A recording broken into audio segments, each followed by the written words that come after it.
அப்பாவா இருக்கிறவங்களுக்கும் அப்பாவா ஆக போறவங்களுக்கும் வாழ்த்துக்களை முதலாவது என்ன பண்றோம், சொல்லிக் கொள்கிறோம். ஹாப்பி ஃபாதர்ஸ் டே.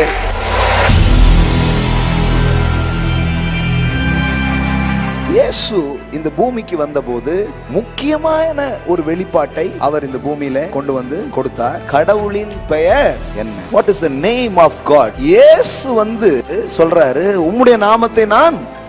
மத்தவங்க எல்லாம் வெளிப்படுத்தினது எது? ஸ்கெட்ச் போட்டாங்க.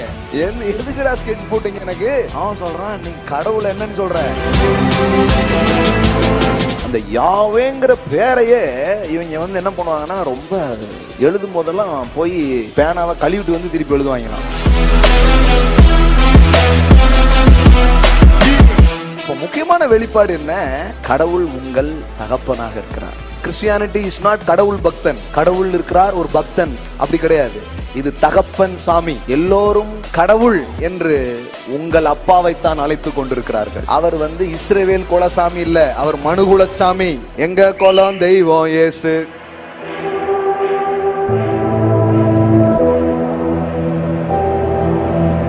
வேலைக்காரர்கள் எஜமான் யார் அப்படின்னு தான் சொல்ல முடியும். ஆனா குமாரன் மட்டும்தான் என் தந்தை யார், என் தகப்பன் யார் என்பதை சொல்ல முடியும். மோசே தேவனுடைய வீட்டில் வேலைக்காரனா இருக்கிறார், ஆனால் கிறிஸ்துவோ அந்த வீட்டின் சுதந்திரவாளியா இருக்கிறார்.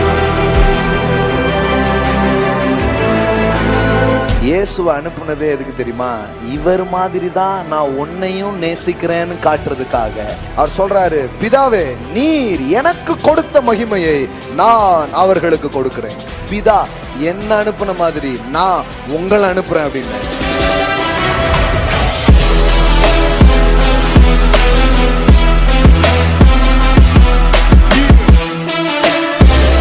ஒரு சன்னுடைய பிரேயர் எப்படி இருக்கும் அப்படிங்கிறது தான் ஜீசஸ் உடைய பிரேயர். லாசர் மரிச்சிருக்கிறார், 4 நாள் ஆயிடுச்சு, கல்லறையில மூடி வச்சிருக்காங்க. அங்க அவர் ஒரு பிரேயர் பண்றார். இயேசு தம்முடைய கண்களை ஏறெடுத்து, இதுவே வேற மாதிரி பாடி லாங்குவேஜ். உங்களுக்கு தெரியுமா? உங்களுக்கு இது வந்து ஒரு சன்னுடைய பாடி லாங்குவேஜ். அவர் வந்து கெத்தா தான் இருப்பாரு. டாடி, என்னைக்கு தான் நீங்க கேட்காம இருந்தீங்க, நான் எப்போ பேசினாலும் நீங்க கேக்குறீங்க. That is sons prayer. எப்போதும் செவி கொடுக்கிறீர். லாசருவே வெளியே வா அப்படின்னா டெட் பாடி எழுப்பி வருது. செத்த சரீரம், 4 நாளான சரீரம் எழும்பி வருகிறது. அவரோடு கூட உங்களை உட்காரவும் செய்தார். அவர் எங்க உட்கார்ந்திருக்காரு? பிதாவின் மடியில உட்கார்ந்திருக்காரு. அங்கதான் நீங்க உட்கார்ந்துட்டு இருக்கீங்க. இன்னும் சொல்ல போனா, நான் இருக்கும் இடத்திற்கு நீங்களும் இருக்கும்படி உங்களை அழைத்து செல்லவே வந்தேன். அதான் காஸ்பல். இன்னைக்கு ஒரு ஸ்பெஷல் டே. ஸோ எல்லாரும் அதை ரிமைண்ட் பண்ணி கொண்டாடுறாங்க. நாட்களை விசேஷிக்கிறது ரொம்ப நல்லது தான். அர்த்தத்தோடு செய்கிற எதுவுமே ரொம்ப நல்ல விஷயம். என்ன ஸ்பெஷல் டே? இன்னைக்கு வந்து உலகம் எங்கும் ஃபாதர்ஸ் டேவாக செலிப்ரேட் பண்ணுறாங்க.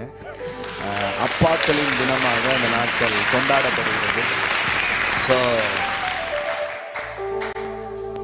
அதனால் அப்பாவா இருக்கிறவங்களுக்கும் அப்பாவா ஆக போகிறவங்களுக்கும் இந்த நாளில் வாழ்த்துக்களை முதலாவது என்ன பண்ணுறோம், சொல்லிக் கொள்கிறோம். Happy father's day. Amen. Present father and future father. Amen. Hallelujah. Not just your physical fathers மட்டும் அது சொல்லாம, அநேகர் ஸ்பிரிச்சுவல் ஃபாதரா, ஆவிக்குரிய தகப்பனாக இருந்து அநேக பிள்ளைகளை வளர்த்தெடுக்கிற நீங்களும் தகப்பன்மார்களே, தாய்மார்களே, உங்களுக்கும் இந்த ஃபாதர்ஸ் டே வாழ்த்துக்களை இந்த நாளிலே நாங்கள் சொல்லிக் கொள்வதில் மகிழ்ச்சி அடைகிறோம். ஏன்னா பிள்ளையை பெற்றவங்க மட்டும்தான் தகப்பன்கிறது கிடையாது. எத்தனையோ பிள்ளைகளை நீங்கள் வளர்த்தெடுப்பீர்கள் என்றால் நீங்களும் நிஜமான தகப்பனே அப்படின்னு நான் உங்களுக்கு சொல்ல விரும்புகிறோம். அது பிசிக்கலா பெற்றெடுக்கிறத விட ரொம்ப உயர்ந்ததாக அது இருக்கிறது. இன்னைக்கு அதெல்லாம் பத்தி நம்ம நிறைய படிக்க போறோம். ஏன்னா கடவுள் ஆபிரகாமை ஒரு அப்பாவாக அழைத்தார். we have the same calling. நமக்கும் அதே மாதிரி ஒரு அப்பாவா இருக்கிறது. சிம்பிளா சொல்லணும்னா, அனாதையான இந்த உலகத்திற்கு நாம் எல்லோருமே தகப்பனாக அழைக்கப்பட்டிருக்கிறோம். you know this world is orphan world. இந்த உலகம் வந்து ஒரு அனாதை போல தான் இருக்கிறது. அனாதைனா ஒரு உதவியற்ற நிலையில யாரும் இல்லை அப்படிங்கிற மனநிலையில் தான் அந்த உலகம் வாழ்ந்துட்டு இருக்கு. அப்போ சொல்ல போனா, இந்த அப்பாவை அறிந்து நாமளும் அப்பாவா இருக்க தான் அழைக்கப்பட்டிருக்கிறோம். ஆமே. நீங்க நினைக்கலாம் நான் ஒரு அம்மா தான்ட்டு. இல்ல, அம்மா அப்பாங்கிறது வந்து அந்த ஜென்டர் கிடையாது, அது ஒரு தன்மை. சில நேரத்துல அம்மா அப்பாவோட சூப்பரான நல்ல அப்பாவா இருப்பாங்க. அப்பா செய்யறதெல்லாம் 10 மடங்கு செஞ்சுட்டு இருப்பாங்க சில அம்மா, ஒரு அப்பா ஸ்தானத்துல இருந்து பண்ணிட்டு இருப்பாங்க. அதனால அது கடவுளுடைய ஒரு ஆவி, அவருடைய ஒரு தன்மை அதை தருகிறார். மற்றவர்களுடைய முன்னேற்றத்தில் சந்தோஷப்பட்டு மற்றவர்கள் முன்னேறணும்னு ஆசைப்படுற நீங்க எல்லாருமே அப்பாக்கள் தான். புரியுதுங்களா உங்களுக்கு? ஸோ அதனால நம்முடைய ஃபிசிக்கல் ஃபாதர் அவங்களுக்கு மட்டும் இல்லாமல் உங்களுடைய ஆவிக்குரிய வாழ்க்கையில் உங்களுடைய முன்னேற்றங்களுக்கு காரணமாக இருக்கிற எல்லாருமே தகப்பன்மார்களாக இருக்கிறார்கள். அவங்களுக்கும் இந்த நாளில் என்ன பண்ணுறோம்? ஃபாதர்ஸ் டே வாழ்த்துக்களை சொல்லிக் கொள்கிறோம். ஆமென், பிரைஸ் காட். ஸோ இன்னைக்கு நம்ம எல்லாருக்கும் அப்பாவா இருக்கிறவரை கொண்டாட போகிறோம். ஆமென். We are going to celebrate our heavenly daddy. Amen. சிலரால் பூலோக தகப்பனுக்கு கொண்டாட முடியாத மாதிரி இருப்பீங்க. கவலைப்படாதீங்க, உங்களுக்கு ஒரு பரம தகப்பன் இருக்கிறார். ஆமென். சில பிள்ளைங்கிட்ட அப்பாவை பத்தி பேசவே முடிய மாட்டேங்குது. அந்த ஆளை பத்தி மட்டும் என்கிட்ட பேசாதீங்க அப்படிங்க, சண்டைக்கு வந்துடுறான். அதான் ஒருத்தர் போய் சொல்லியிருக்காரு, டேய் ஆண்டவர்னா யார் தெரியுமாடா? உங்க அப்பா மாதிரி அப்படின்னு இருக்காரு. அவன் சொல்லியிருக்கான், அப்பனா எனக்கு அந்த ஆண்டவரே வேண்டாம் அப்படின்றான். இவர் அப்பா இல்லாத வேலைலாம் பண்ணியிருக்காரு. எங்க அப்பா மாதிரி தான் ஆண்டவர்னா, எனக்கு ஆண்டவரே வேண்டாம் அப்படின்ட்டான். அதுக்கப்புறம் இல்லப்பா இயேசுவே சொல்லியிருக்காரு, பொல்லாத தகப்பன்னு சொல்லியிருக்காரு, அப்பஞ்சேரி அப்படிங்க. அதனால இந்த பூமியில நிறைய நேரத்துல கொஞ்சம் ஒரு பெர்ஃபெக்ட் ஃபாதர் நமக்கு கிடைக்காம போயிருந்திருக்கலாம். அதனால ஒன்றும் வருத்தப்படாதீங்க, உங்களுக்கு ஒரு நல்ல அப்பா ஒருத்தர் இருக்கிறார். ஆமென். பெர்ஃபெக்ட் ஃபாதரா ஒருத்தங்க இல்லாம போறதுக்கு காரணம் அவங்களுக்கும் ஒரு பெர்ஃபெக்ட் ஃபாதர் கிடைச்சிருக்க மாட்டாங்க. புரியுங்களா உங்களுக்கு? அதனால இந்த உலகத்துல நீங்க யாரையும் பார்த்து கோவப்பட வேண்டிய அவசியமே கிடையாது. பரிதாபப்பட வேண்டிய ஆட்கள் தான் இருக்கிறாங்க. ஒரு காலத்தில் எனக்கு எதெல்லாம் கோபமாய் தோன்றினதோ இப்பொழுது அது எல்லாம் பரிதாபமாய் தோன்றுகிறது. கோபம் போயிடுச்சானா கோபம் வந்து வேற மாதிரி மாறிடுச்சு, இப்போ பரிதாபம் ஆயிடுச்சு. ஐயோ பாவம், உனக்கு மட்டும் ஒரு நல்ல அப்பா கிடைச்சிருந்தா நீ இப்படி இருந்திருக்க மாட்ட. உனக்கு மட்டும் ஒரு தெய்வீக அன்பு கிடைச்சிருந்தா இப்படி வாழ்ந்திருக்க மாட்டேன். அதனால நாம வந்து குறை உள்ளவர்களையும் பலகீனமானவங்களையும் பார்க்கும்போது கோவப்பட வேண்டிய அவசியமே கிடையாது. ரிலீஜியன்ல இருக்கிறவங்க, மதத்துல இருக்கிறவங்களுக்கு என்ன இது, இவர்கள்லாம் ஒரு மனுஷியா அப்படி கோவப்படுவாங்க, ஏன்னா இவங்க ரொம்ப யோகியோங்கிற மாதிரி. ஆனா இப்போ அப்படி தோணல பாருங்களேன். இப்போ எப்படி தோணுதுன்னா பரிதாபமா தான் இருக்குது சிலருடைய வாழ்க்கையெல்லாம் பார்க்கும்போது. அதனால நீங்க கோவப்பட அழைக்கப்படலை, நீங்க இரக்கம் காட்ட, தயவு காட்ட நீங்கள் அழைக்கப்பட்டிருக்கிறீர்கள். ஆமென். ஏன்னா தேவன் அதை தான் உங்க மேல என்ன பண்ணிட்டு இருக்கிறார், காட்டுட்டு இருக்கிறாரு. பாவம் இயலாமையில மக்கள் இருக்கிறார்கள், அறியாமையில இருக்கிறார்கள். அவர்கள் எதையும் இன்னும் பெற்றுக்கொள்ளலை. பெற்றுக்கொண்டா அப்படி வாழ மாட்டாங்க தானே. ஸோ அப்போ இந்த உலகத்துக்கு தகப்பனை நீங்கள் அறிவது மட்டுமல்லாமல் ஒரு தகப்பனா இருக்க அவர் உங்களை அழைத்திருக்கிறார். ஆமென். ஸோ அதனால பூலோக தகப்பன் கிட்ட சில பிரச்சனைகள் இருக்கு, சரிங்களா? கண்டிப்பா இருக்கு. தாய்கிட்டையும் இருக்கு, தகப்பன் கிட்டையும் இருக்கு. அதனால நீங்க வந்து நம்பிக்கை இழந்துடக்கூடாது.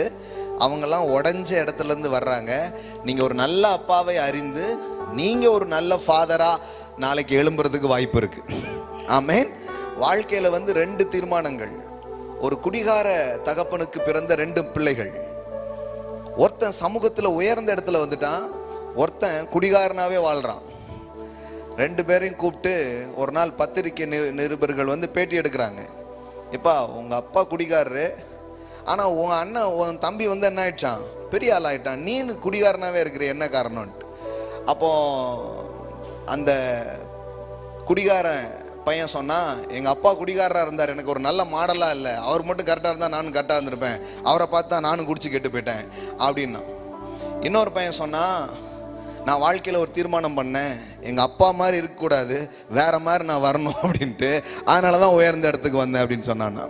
ஸோ நமக்கு நடக்கிற அனுபவங்களை நம்முடைய பின்னாடி போகிறதுக்கு காரணமாக நம்ம உபயோகப்படுத்தாமல் அதையே பாசிட்டிவாக முற்போக்காக பயன்படுத்துவதுக்கு தான் கடவுள் நம்மளை அழைத்திருக்கிறார். ஆமென். எல்லாமே இருக்குது கடவுள்கிட்ட. நீங்கள் எவ்வளோ தூரம் போகணுமோ அவ்வளோ தூரம் என்ன பண்ணலாம், போகலாம். ஒரு கடலில் போய் உங்களுக்கு எவ்வளோ தண்ணீர் வேணுமோ எடுத்துக்கொள்கிற மாதிரி தான் வாழ்க்கையும் கூட. சரிங்களா? நீங்கள் தேவனை அறிகிற அறிவில் வளர வளர உங்கள் வாழ்க்கையில் பெற்றுக்கொள்ளுதலும் பெருக ஆரம்பிக்கும். ஆமென். எல்லாம் சொல்லுங்க. கற்றுக்கொள்ளுதல் பெருகும் பொழுது பெற்றுக்கொள்ளுதலும் பெருக ஆரம்பிக்கும். புரியுதா உங்களுக்கு? அதனால தான் கற்றுக்கொள்ளுதல் என்ன? அறிதல், புரிதல். இது நடக்க நடக்க நடக்க வாழ்க்கையில நிரம்புதல் நடக்கும். ஆமென். எல்லாம் சொல்லுங்க. அறிதல் நடக்கும் பொழுது நிரம்புதல் நடக்கும். சிலருக்கு வந்து நிரம்பணும் அப்படியே டைட்டா இருக்காங்க. அது எங்க? அதுக்கான கீ என்னன்னா நோயிங்ல தான் ஃபில்லிங் இருக்கு. புரியுங்களா உங்களுக்கு? ஏதோ நானா ஒரு தத்துவத்தை சொல்லியிருக்கேன் போல, பாலா பஞ்ச் அப்படின்னு நினச்சிக்காதீங்க. It's Bible punch. ஓகே, வசனம் காட்டுறேன் உங்களுக்கு. அப்படியா? இட்ஸ் ட்ரூ, அப்படிதானா அப்படின்னு உங்களுக்கு காட்டுறேன். வேத புத்தகம் வச்சிருந்தீங்கன்னா திருப்பிக்கோங்க. 2 பேதுரு. துருன்னு ஒருத்தர் இருப்பார், அவர் தான் பேதுரு. அறிதலுக்கும் நிரம்புதலுக்கும் சம்பந்தம் இருக்கா? அறிதலுக்கும் பெற்றுக்கொள்ளுதலுக்கும் சம்பந்தம் இருக்கானா? கண்டிப்பா இருக்கு. நான் தான் சொல்றேன், ஒரு சமுத்திரத்தில் இருப்பதை நீங்க போய் ஒரு டம்ளர்லையும் எடுத்துட்டு வரலாம், ஒரு செம்புலையும் எடுத்துட்டு வரலாம், ஒரு குடத்துலையும் எடுத்துட்டு வரலாம். டேங்க், இந்த தண்ணி பிடிக்கிற லாரிலாம் கொண்டு போறாங்களே, அது மாதிரி கொண்டு போய் கூட எடுத்துட்டு என்ன பண்ணலாம்? வரலாம். இல்லைன்னா அங்கிருந்து ஒரு பாத்தியே வெட்டி கடலை உங்க பக்கம் திருப்பி கூட என்ன பண்ணலாம்? விடலாம். இந்த அளவு கோல் அப்படின்னு சொல்றது வேற எதுவும் இல்லை, நீங்க தேவனை எந்த அளவுக்கு புரிஞ்சிருக்கீங்க அப்படிங்கிறது. மறுபடியும் உங்களுக்கு சொல்றேன், வாழ்க்கையின் மாற்றங்கள், வாழ்க்கையின் திருப்பு முனைகள், வாழ்க்கையின் அற்புதங்கள், வாழ்க்கையின் ஆசீர்வாதங்கள், நன்மைகள், வாட்எவர் பி, இதெல்லாம் எப்போ நடக்குது அப்படின்னா உங்களை பத்தி கடவுளுக்கு தெரியறதுனால கிடையாது. கடவுளை பத்தி உங்களுக்கு எப்போ தெரியுதோ அப்ப இதெல்லாம் நடக்க ஆரம்பிக்கும். ஆமென். புரியுதா உங்களுக்கு? என் பிரச்சனை கடவுளுக்கு தெரியாதா? கடவுளுக்கு எல்லார் பிரச்சனையும் தெரியுங்க. அந்த சாமிக்கு கண் இல்லையா?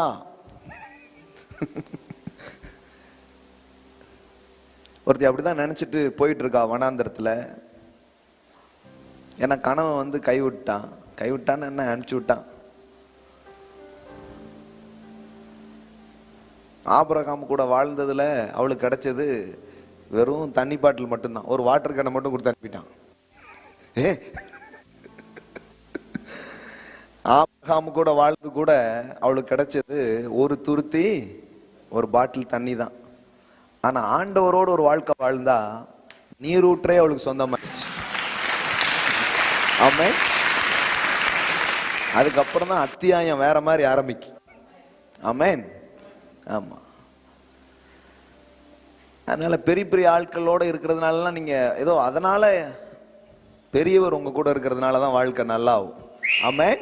இதெல்லாம் புரிஞ்சுக்கோங்க. இதெல்லாம் ரொம்ப ரொம்ப இம்பார்ட்டன்ஸான அடிப்படை காரியங்கள். வாழ்க்கையில் சில அடிப்படை காரியங்கள். அடிப்படையை விட்டுட்டு ஏதாவது பண்ணிட்டு இருந்தீங்கன்னா அப்புறம் வேலைக்கு ஆகாது. ஸோ அங்க பார்த்தா அவன் அப்படிதான் நினைச்சிட்டு இருக்கா, என் பிள்ளைய பத்தி யாருக்கு அக்கறை இருக்கு, என்ன யாரு, என்ன பாக்குறதுக்கு யாரு, இப்படிதான் யோசிச்சுட்டு இருக்கா. ஆனா அந்த வனாந்தரத்துல அவளுக்கு ஒரு வெளிப்பாடு கிடைக்கும். அது என்னன்னா, நீர் என்னை காண்கிற தேவன். எல்லாம் சொல்லுங்க, நீர் என்னை காண்கிற தேவன். இந்த அம்மா வீட்டை விட்டு ஓடி வர்றது வழக்கமாவே இருக்கும். புரியுதா உங்களுக்கு? அப்பப்போ முதல் முறை இப்படிதான் இது பண்ணிட்டு ஓடி வந்துடுறா. அப்பமும் ஆண்டவர் பேசுறாரு. அடுத்த ஆளையும் என்ன பண்ணிடுறா? ஓடி வந்துடுறா. அப்பமும் ஆண்டவர் பேசுறாரு. ஆனா இந்த முறை அவளுக்கு ஒன்று தெரியுது, நீர் என்னை காண்கிற தேவன். எல்லாம் சொல்லுங்க, நீர் என்னை காண்கிற தேவன். இப்படி ஒரு வாழ்க்கையில் அவளுக்கு ஒரு காரியம், ஆகாருக்கு ஒரு காரியம் தெரியுது. என்ன தெரியுதுன்னா, கடவுளுக்கே அவ பேர் வச்சுட்டா, நீர் என்னை காண்கிற தேவன். அப்போ தேவன் உங்களை காண்கிறார் என்கிற வெளிப்பாட்டை நீங்கள் பெற்றுக்கொள்வதுதான் உங்க வாழ்க்கையின் சகல காரியங்களையும் தீர்மானிக்கிற ஒன்றாக இருக்கிறது. ஆமென். அதனாலதான் நீங்க கர்த்தரை அறிகிற அறிவில் வளரணும். தேவனை புரிஞ்சுக்க புரிஞ்சுக்க வாழ்க்கை விரிவாக ஆரம்பிக்கும், வாழ்க்கை சுகமாக ஆரம்பிக்கும், வாழ்க்கை நிம்மதியாக ஆரம்பிக்கும், வாழ்க்கை சமாதானம் உள்ளதா மாறும், வாழ்க்கை வெற்றி உள்ளதா மாறும். அதனாலதான் இது ஏதோ பக்தி கிடையாது. இங்க பக்தி செலுத்த வேண்டியதில்லை. இங்க நீங்க அறிவை பெற்றுக்கொள்ள வேண்டும். ஆமென். கிறிஸ்தவ மார்க்கம் ஏதோ பக்தி மார்க்கம் கிடையாது. திடீர்னு விழுந்து படார்னு இப்படி கும்பிட்டு போறது கிடையாது. வெளிப்பாடு யார் அப்படிங்கிறதை அறிந்து கொள்கிற காரியம். பாருங்க, இந்த வசனம் அப்படி சொல்லுது. 2வது வசனம், 2 பேதுரு 1:2-3. தேவனையும் நம்முடைய கர்த்தராகிய இயேசுவையும் அறிகிற அறிவினால் உங்களுக்கு கிருபையும் சமாதானமும் பெருக கடவது. எல்லாம் சொல்லுங்க, அறிகிற அறிவினால் கிருபையும் சமாதானமும் பெருக கடவது. அப்போ பெருக கடவுதுங்கிறது எப்போ நடக்குது? அறிகிற அறிவினாலே. எந்த அளவுக்கு பெருக கடவுது? எந்த அளவுக்கு அறிஞ்சிருக்கீங்களோ அந்த அளவுக்கு பெருகும். என்ன இவங்க எப்படி இருக்காங்க, இவங்க எப்படி இருக்காங்க, எல்லாருமே நீங்க தேவனை புரிஞ்சுக்கிற லெவல்ல வாழ்க்கை இருக்கும். அதனாலதான் தேவனை புரிந்து கொள்றதுங்கிறது ஏதோ பார்ட் டைம் ஜாப் மாதிரி எப்பவுமோ ஒரு முறை அப்படின்னு நினைச்சு கூடாது. அது ஒரு லைஃப் டைம் ஆக்கணும். புரியுதா உங்களுக்கு? ஏதோ சர்ச்சைக்கு தானங்க, எல்லா இடத்துலையும் சர்ச்சை இருக்கு, எல்லாரும் பைபிள் தானே வச்சிருக்காங்க, அப்படி கிடையாது. ஒவ்வொரு நாளும் ஒவ்வொரு காரியங்கள்லையும் நீங்க அவரை அறிகிற அறிவில் வளர்ந்தீங்கன்னா வாழ்க்கையே ஒரு தைரியமா வாழ ஆரம்பிச்சிருவீங்க. ஆமென். இது ரொம்ப ரொம்ப இம்பார்ட்டன்ட். பாருங்க, அப்போ எப்படி சொல்லியிருக்குது? அறிகிற அறிவினால் உங்களுக்கு கிருபையும் சமாதானமும். அப்போ கடவுள் கிருபையும் சமாதானத்தையும் நிறைய பேருக்கு வச்சிருக்கிறாரு. அவங்க ஏன் இன்னும் பெற்றுக்கொள்ளல? அறிகிற அறிவை பெறவில்லை. அறிகிற அறிவை பெறும் பொழுது நாம் கிருபையையும் சமாதானத்தையும் ஏராளமாய் பெற்றுக்கொள்வோம். ஆமென். அந்த அறிவுக்கு ஏற்ற மாதிரி உங்க வாழ்க்கையில தேவனுடைய கிருபை வேலை செய்யறது நீங்க பாப்பீங்க. அந்த அறிவுக்கு ஏற்ற மாதிரி உங்க வாழ்க்கையில சமாதானம் கிரியை செய்யறது நீங்க என்ன பண்ணுவீங்க? பார்க்க ஆரம்பிப்பீங்க. Not just grace and shalom, அது மட்டும் இல்ல, அதுக்குள்ளேயே எல்லாம் இருக்கு. இருந்தாலும் கொஞ்சம் விவரமா சொல்லணுமே அப்படிங்கிறதுக்காக 3வது வசனத்தையும் கொண்டு வராரு. பாருங்க, தம்முடைய மகிமையினாலும் காருண்யத்தினாலும் நம்மை அழைத்தவரை அறிகிற அறிவினாலே. உங்களை என்ன பண்ணிருக்கிறாராம்? ஒருத்தர் இன்வைட் பண்ணிருக்கிறார். நீங்க யாரும் அழையா விருந்தாளி கிடையாது. ஆமென். நீங்கள் அழைக்கப்பட்டிருக்கிறீர்கள். ஆமென். You are called. எங்க காலிங் எங்க இருந்து வந்திருக்கு? The most high calling. ரொம்ப பெரிய இடத்திலிருந்து பெரியவர் உங்களை அழைத்திருக்கிறார். ஆமென். இந்த சபையில ஒரு ஆளு கூட என்னால் அழைக்கப்பட்டவங்களே கிடையாது. அதனாலதான் நான் இங்க பெருமை பாராட்டுறதுக்கு ஒண்ணுமே கிடையாது. இது நான் உண்டாக்குனதே கிடையாது. இது தானா சேர்ந்த கூட்டம். அவரால அன்பால. நிறைய பேர் கேக்குறாங்க, தம்பி கொஞ்ச நாள் தான் ஆச்சு படார்னு இவ்வளவு பேரை கூட்டிட்டீங்க அப்படிங்காங்க. அவங்களுக்கு தெரியல, இது தம்பி கூட்டல, அண்ணன் கூட்டின கூட்டம். தம்பியால முடியவே முடியாது. ஆனா ஒரு அண்ணன் ஆட்சி இருக்கிறாப்புல, அவர் ஆட்சி இவ்வளவு தூரம் எல்லாத்தையும் என்ன பண்ணுது, செய்யுது. அதுதான் விஷயம், வேற ஒண்ணுலாம் கிடையாது. ஆமா. அப்போ நம்மை அழைத்தவரை அறிகிற அறிவினாலே கூப்பிட்டுருக்காரு.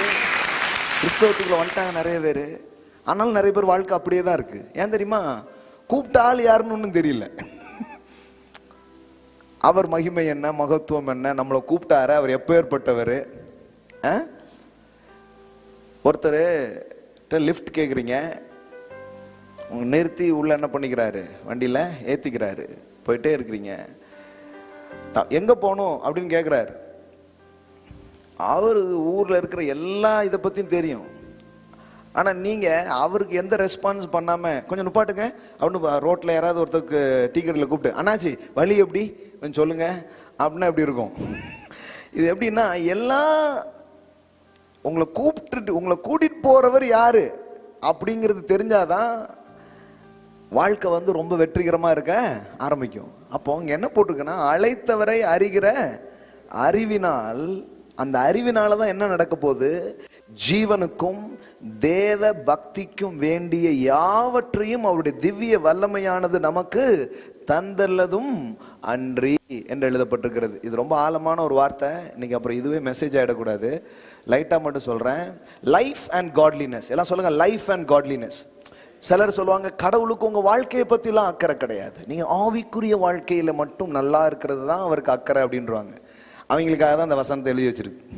எல்லாம் சொல்லுங்க, லைஃப் அண்ட் காட்லினஸ் அப்படின்னா என்ன? ஜீவனுக்கும் தேவ பக்திக்கும் வேண்டிய யாவற்றையும். கடவுளுக்கு வந்து உங்க ஸ்பிரிச்சுவல் காரியங்களை பத்தி தான் அவருக்கு அக்கறை, உங்க பிசிக்கல் காரியத்தை பத்திலாம் அவருக்கு அக்கறையே கிடையாது. சும்மா இந்த பாலசேகர் மாதிரி யாராவது கொஞ்சம் பேர் எழும்பிக்கிட்டு, கடவுள் உங்களுக்கு வேலையை தருவார், வீட்டை தருவார், காரை தருவார், கடவுள் வந்து உங்களை உயர்த்தி வைப்பார், நீங்க வந்து செழிப்பா இருப்பீங்கன்னு இவங்களா கிளப்பி விட்டுறாங்கன்னு பேசிட்டு இருக்காங்க நிறைய பேர். புரியுதா உங்களுக்கு? அவங்களுக்கு தெரியல இது வந்து வேத வசனத்தின் போதனை. அவர் அறியும் போது இது எப்படி தெரியுமா, என்னென்ன பாத்திரம் வைக்கிறீங்களோ எல்லா பாத்திரமும் நிரம்பிடும். ஆமென், ஹல்லேலூயா. எல்லா பாத்திரமும் நிரம்பும். ஆமென். எத்தனை பாத்திரம் வச்சாலும் அத்தனை பாத்திரமும் நிரம்பும். இல்ல ஒன்னத்தான் தருவார், ஒன்ன தரமாட்டார் அப்படிலாம் கிடையாது. அவர் அவர் அந்த மாதிரிலாம் இல்லை. அவரை அறிகிற அறிவினாலே, அவர் அறிகிறதுல நீங்க வளர வளர வளர எல்லாம் வாழ்க்கையில நிரம்பிக்கிட்டே இருக்கும். ஆமென். அப்புறம் ஒரு டைம் என்ன ஆயிடுச்சுன்னா நிரம்பி வழிஞ்சிரும். அப்புறம் உங்ககிட்ட இருந்து வந்து நிறைய பேர் பெற்றுக்கொள்வாங்க. ஹல்லேலூயா. இந்த சபை மேல இருக்கிற அழைப்பும் அபிஷேகமும் அதுவாகவே இருக்கிறது. அதனாலதான் இங்க நீங்க நுழைஞ்சீங்கன்னா சில நாட்களுக்குள்ள, சில மாதங்களுக்குள்ள உங்க வாழ்க்கை அப்படி இருக்குங்கிறதுக்கு கேரண்டி பண்றோம். ஆமென், ஹல்லேலூயா. கண்டிப்பா இருக்கு, கண்டிப்பா இருப்பீங்க. ஆமென். ஏன்னா இது அவருடைய வார்த்தை, இங்க பேசுறோம், அவருடைய ஆவி அதை உறுதிப்படுத்துகிறது. இது வந்து it's not about pastor, okay, it's about his word. Power is not in the person, power is in the message. Amen. நபர்கிட்ட ஏதாவது இருக்கான்னு தெரியல, ஆனா இந்த வார்த்தையில இருக்கு.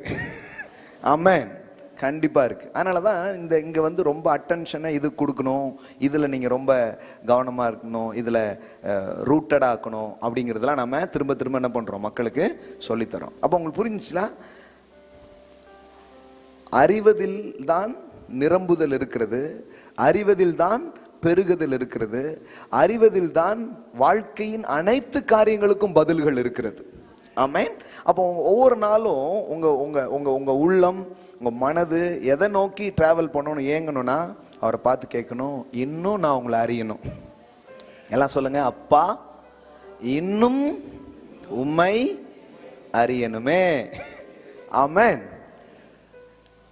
இது ஒண்ணு நடந்தா மீதி எல்லாமே நடக்குது. புரியுங்களா உங்களுக்கு? கிருபை பெருகுது. சிலருக்கு இது தெரியாது பாருங்க. அவங்க உட்கார்ந்துக்கிட்டு கிருபை பெறணும் என்ன பண்ணணும், எல்லாரும் வாங்க கிருபை கிருபை கிருபை கிருபை கிருபை கிருபை கிருபை கிருபை ஆண்டவரே அப்படின்ட்டு இப்படின்னு கிருபை வந்துடும் போல. அப்படி இல்லைங்க. அவரை அறிகிற அறிவில் என்ன வருது, கிருபை பெருகுது. எல்லாமே கொடுக்கப்பட்டிருக்குது. லைஃப்க்கு தேவையான எல்லாமே இட்ஸ் ஆல்ரெடி கிவன் அப்படின்னு வருது. ஆங்கில வேதாகமத்துல எப்படி வருதுன்னா, தந்தருனதும் அன்றி அப்படின்னு இருக்கு. அப்படின்னா நமக்கு தமிழ்ல ஓரளவுக்கு புரிஞ்சிடும் நினைக்கிறேன். நல்லா தமிழ் படிக்கிறவங்களுக்கு தந்தருனதும் அன்றின்னா என்ன, கொடுக்கப்பட்டுன்னு அர்த்தம். எல்லாம் சொல்லுங்க, கொடுக்கப்பட்டாச்சு. ஆங்கிலத்துல இட்ஸ் கிவன் அப்படின்னு வருது, இட்ஸ் டன் அப்படின்னு என்ன பண்ணுது வருது. எல்லாம் சொல்லுங்க, கொடுக்கப்பட்டிருக்கிறது. ஆனா எங்க கொடுக்கப்பட்டிருக்கு, கொடுக்கப்பட்டிருக்குன்னா எங்க பாக்கெட்டை காட்டுங்க அப்படின்னா எங்க கொடுக்கப்பட்டிருக்கிறது, எந்த பேக்கேஜில் இது இருக்குதுன்னா, the knowledge of him, அவரை குறித்த அறிவு என்கிற பொட்டலத்துக்குள் எல்லாம் வைக்கப்பட்டிருக்கு.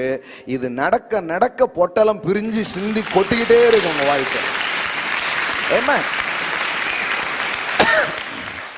இது நடக்க நடக்க மற்றதெல்லாம் நடக்கும். புரியுங்களா உங்களுக்கு? நீங்க ஒரு அற்புதம், ஒரு சுகம் அப்படின்னு ஒன்னொன்னுக்கா நீங்க போராட மாட்டீங்க. இதெல்லாம் அப்படியே அப்படியே ஃப்ளோ ஆயிட்டே இருக்கும். புரியுங்களா உங்களுக்கு?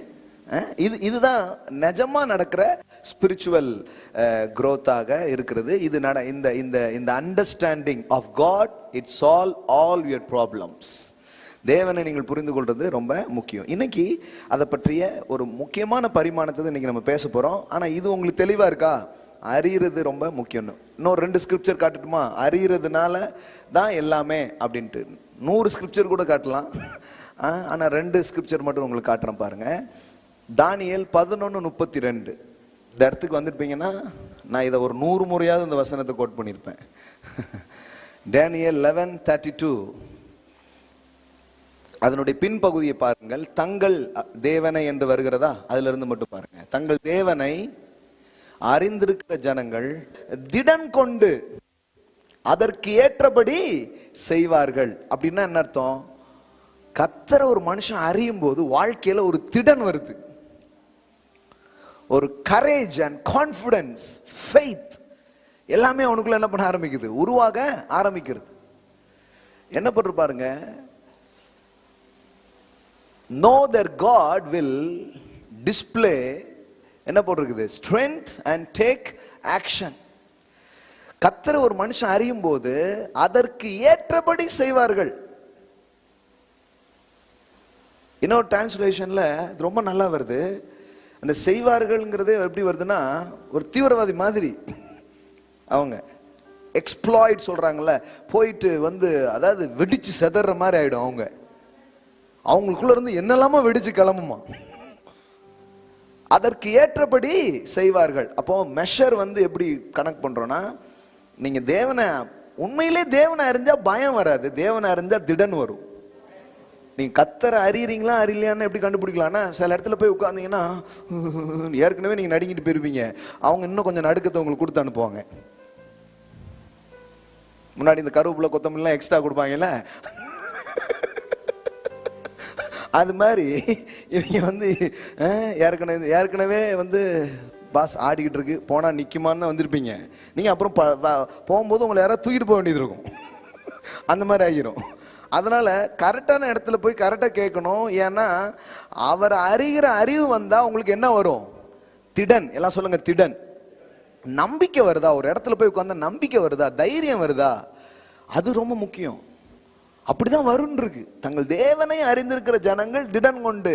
ஒருத்தங்க கர்த்தரை புரிஞ்சிருக்காங்களா இல்லையா கண்டுபிடிச்சிடலாம். வாழ்க்கையில கான்பிடண்டா இருப்பாங்க, வாழ்க்கையில தைரியமா இருப்பாங்க, வாழ்க்கையில காரியங்கள் பார்க்கும் பொழுது அதெல்லாம் ஒண்ணு இல்லைங்க, என் தேவன் நான் விசுவாசித்திருக்கிறவர் இன்னார் என்று அறிவேன். அது வந்துரும் பாருங்க உள்ள. அது ஒரே நாள்ல வராது. அப்படி அவரை பற்றி புரிஞ்சுக்க புரிஞ்சுக்க புரிஞ்சுக்க அதெல்லாம் என்ன பண்ணும்? உள்ள வர ஆரம்பிக்கும். ஒரு ஃப்ளைட்டு ஒன்று ட்ராவல் ஆகிட்டு இருக்கேன், நிறைய பயணிகள் போயிட்டு இருக்கும்போது திடீர்னு இந்த மேக மூட்டத்துக்குள்ளே போகுது, சம் ப்ராப்ளம். ஸோ எல்லாருக்கும் சொல்கிறாங்க, எல்லாம் அந்த ஃப்ளைட்டில் இருக்கிற எல்லாம் பயந்து நடுங்கிட்டு இருக்குது, ஐயோ அப்படின்ட்டு. ஒரு சின்ன பையன் மட்டும், சின்ன பையன் ஆனால் பயப்படாமல் ரொம்ப தைரியமாக இருக்கான். எல்லாரும் பெரிய பெரிய ஆட்கள், படிச்சவங்க எல்லாரும் பயந்துட்டு இருக்காங்க. படிச்சவங்க ரொம்ப பயந்துட்டு இருப்பாங்க. ஏன்னா ரொம்ப படிச்சுட்டாங்க பார்த்தீங்களா, விவரம் ரொம்ப தெரியும். எப்படி குட்டிக்காரன் அடிக்கும், எப்படி கொளுத்தும், எப்படி எரியும், எத்தனை டிகிரி ஹீட்ல உடம்பு தீ பிடிக்கும் எல்லாம் தெரியும் பாருங்க. மற்ற ஆளுக்கு கூட கொஞ்சம் அவ்வளவா தெரியாது. சரி போவோம் அப்படின்றாங்க. ஆனா அந்த சின்ன பையன் மட்டும் ரொம்ப கான்பிடண்டா இருக்கிறான். அப்புறம் என்னடான்னு பார்த்தா கேட்டிருக்காரு ஒருத்தர், தம்பி காய்ச்சல் எனக்கு அடிக்கிறது உனக்கு அடிக்கலையா அப்படின்னா அவன் தைரியமா இருந்திருக்கான். என்னடான்னு கேட்டா அவன் சொல்லியிருக்கிறான், அந்த ஃப்ளைட்டை ஓட்டிட்டு இருக்கிறது எங்க அப்பா, அவர் ஒரு நாள் மிஸ் பண்ணதே கிடையாது, கரெக்டா கொண்டு போய் இறக்குவார் அப்படின்னா.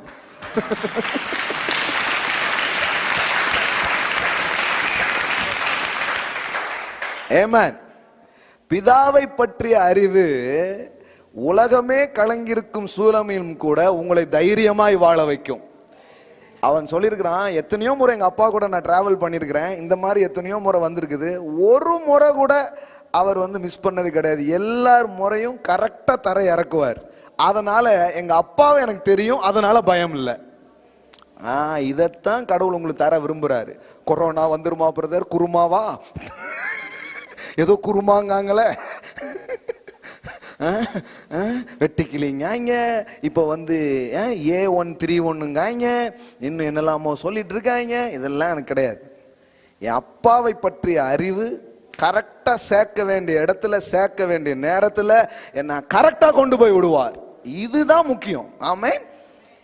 நீங்க வந்து ஒரு ஆலயத்துக்கு வரீங்கன்னா இந்த இதை பெற்றுக்கொள்ளணும். எல்லாரும் மாதிரி இல்லை, எனக்கு ஒரு தகப்பன் இருக்கிறார். எல்லாம் சொல்லுங்க, I have a daddy.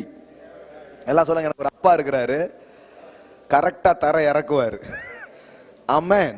Miss ஆகவே ஆகாது, கரெக்டா கொண்டு போய் சேர்ப்பார். ஒரு நாளும் என்ன ஆகாது, ஃபெயிலே ஆகாது. அவ்வளோ ஒரு நல்ல அப்பா. அதனாலதான் தங்கள் தேவனை அறிந்திருக்கிற ஜனங்கள் திடன் கொண்டு. அப்பா ஒருத்தன் அறிகிறான்னா அவனுக்கு திடன், அவனுக்கு தைரியம். அது மட்டும் இல்ல, they will do exploit. அவங்க வந்து பயங்கரமான காரியங்களை செய்வார்கள். அவங்களுடைய சாதனை, அவங்களுடைய வெற்றி, அவங்களுடைய முன்னேற்றங்கள் வேற லெவல்ல இருக்க ஆரம்பிக்கும். பாருங்களேன், ஒரு மனுஷனை சாதிக்க வைக்கும். எனக்கு ஒரு அப்பா இருக்கிறார், அவர் எனக்கு எல்லாம் செய்வாருங்கிறது ஒருவனை பெரிய பெரிய சாதனைகளை நிகழ்த்த வைக்கும். பாருங்க, அப்போ எல்லாரும் பயப்படும் போது தைரியமா இருக்க வைக்கி. அதுக்கு தான் கூப்பிடுறாரு. அப்போ அவரை குறித்த அறிவுங்கிறது அவ்வளோ முக்கியமானது, அவ்வளோ முக்கியமானது. ஒரு 70-80 வயசு இருக்கிற 2 கப்புள்ஸ் என்ன பண்றாங்க, ஒரு பயணம், கடல்ல வந்து ஒரு பயணம் நடந்துட்டு இருக்கு. போயிட்டு இருக்காங்க. போயிட்டு இருக்கும்போது பயங்கரமான காற்று, அது இதுன்னு இதாகி ரொம்ப ஷேக் ஆகுது. எல்லாரும் பயந்துட்டு இருக்காங்க. அதே மாதிரி தான் இது ஆகாயத்தில், இது கடல் நடக்குது.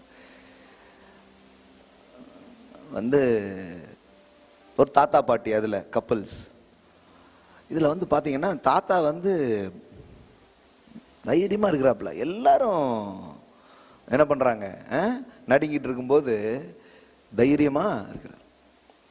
பாட்டிக்கே டவுட் ஆயிடுச்சு, இவர் நமக்கே பயப்படுவார, ஏன் வந்து இந்த சூழ்நிலையை பார்த்து பயப்படாம தெம்பா இருக்காப்லையே என்ன அப்படின்னு டவுட் ஆயிடுச்சு. ஏங்க எல்லாம் கப்பல்ல எல்லாரும் செப்பிக்க துவங்கிட்டாங்க, நீங்க என்ன அப்படின்ட்டு. ஆமா, டைட்டானிக் பார்த்துருக்கீங்களா நீங்க? சபையில என்ன கேள்வி கேட்கீங்க? சபையில தான் கேட்கணும். பார்த்துருக்கீங்களா பார்க்கலையா? எல்லாம் டைட்டானிக் பார்த்துருக்கீங்க, பார்த்துருக்கீங்களா? ஓகே, நான்லாம் ஒரு 5-6 வாட்டி பார்த்துருக்கேன். சில பேருக்கு வந்து இருதயமே நின்றும், நிறைய பேருக்கு. டைட்டானிக் கேட்டேன் என்ன இப்போ. அதில் பார்த்துருக்கீங்கன்னா கடைசியில் இருந்து இந்த கப்பல் இதாகி உடஞ்சி இதாகும் போது கொஞ்சம் பேர் பாட்டு படிக்க ஆரம்பிச்சிருவாங்க. பார்த்துருக்கீங்களா? மியூசிக் போட்டு என்ன பாட்டு பாடுவாங்க தெரியுமா? அவர் வந்து துறை இங்கிலீஷில் மட்டும்தான் சொல்லுவார்.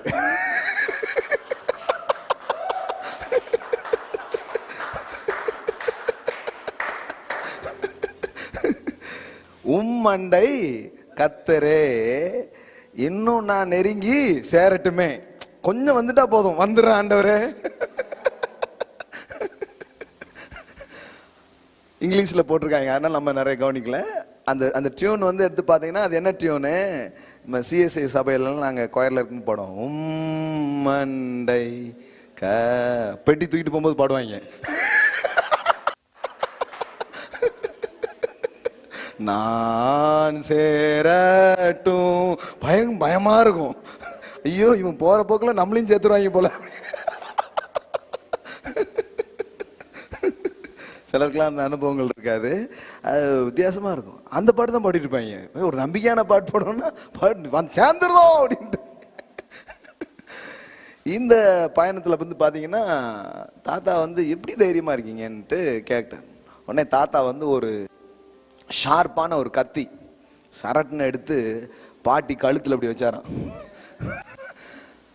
பாட்டி பயப்படவே இல்லை, தைரியமா இருக்கு. உடனே தாத்தா கேட்டாராம், கத்தி பளு பளுன்னு இருக்குது, கழுத்துல வச்சிருக்கேன், உனக்கு ஏன் பயம் வரல அப்படின்னு கேட்டாராம். கத்தி பல தான் இருக்குது, ஆனா உங்க கையில தானே இருக்கு, அதனால எனக்கு பயம் இல்லை அப்படின்னு சொல்லிச்சான். தாத்தா சொன்னாராம், காற்று பலமா இருக்கு, ஆனா அதை கையில புடிச்சிருக்கிறவர் யாருன்னு எனக்கு தெரியும், அதனால நான் தைரியமா இருக்கிறேன் அப்படின்னா. ஆமென். He is on the throne. அவருடைய கட்டுப்பாட்டில் எல்லாம் இருக்கு. அந்த அறிவு தான் என்னை வந்து தைரியமா இருக்க வச்சுது அப்படின்னு சொன்னார். ஆமென். பாருங்க, கதை சொல்லாத என்னையே நீங்க கதை சொல்ல வச்சிட்டீங்க.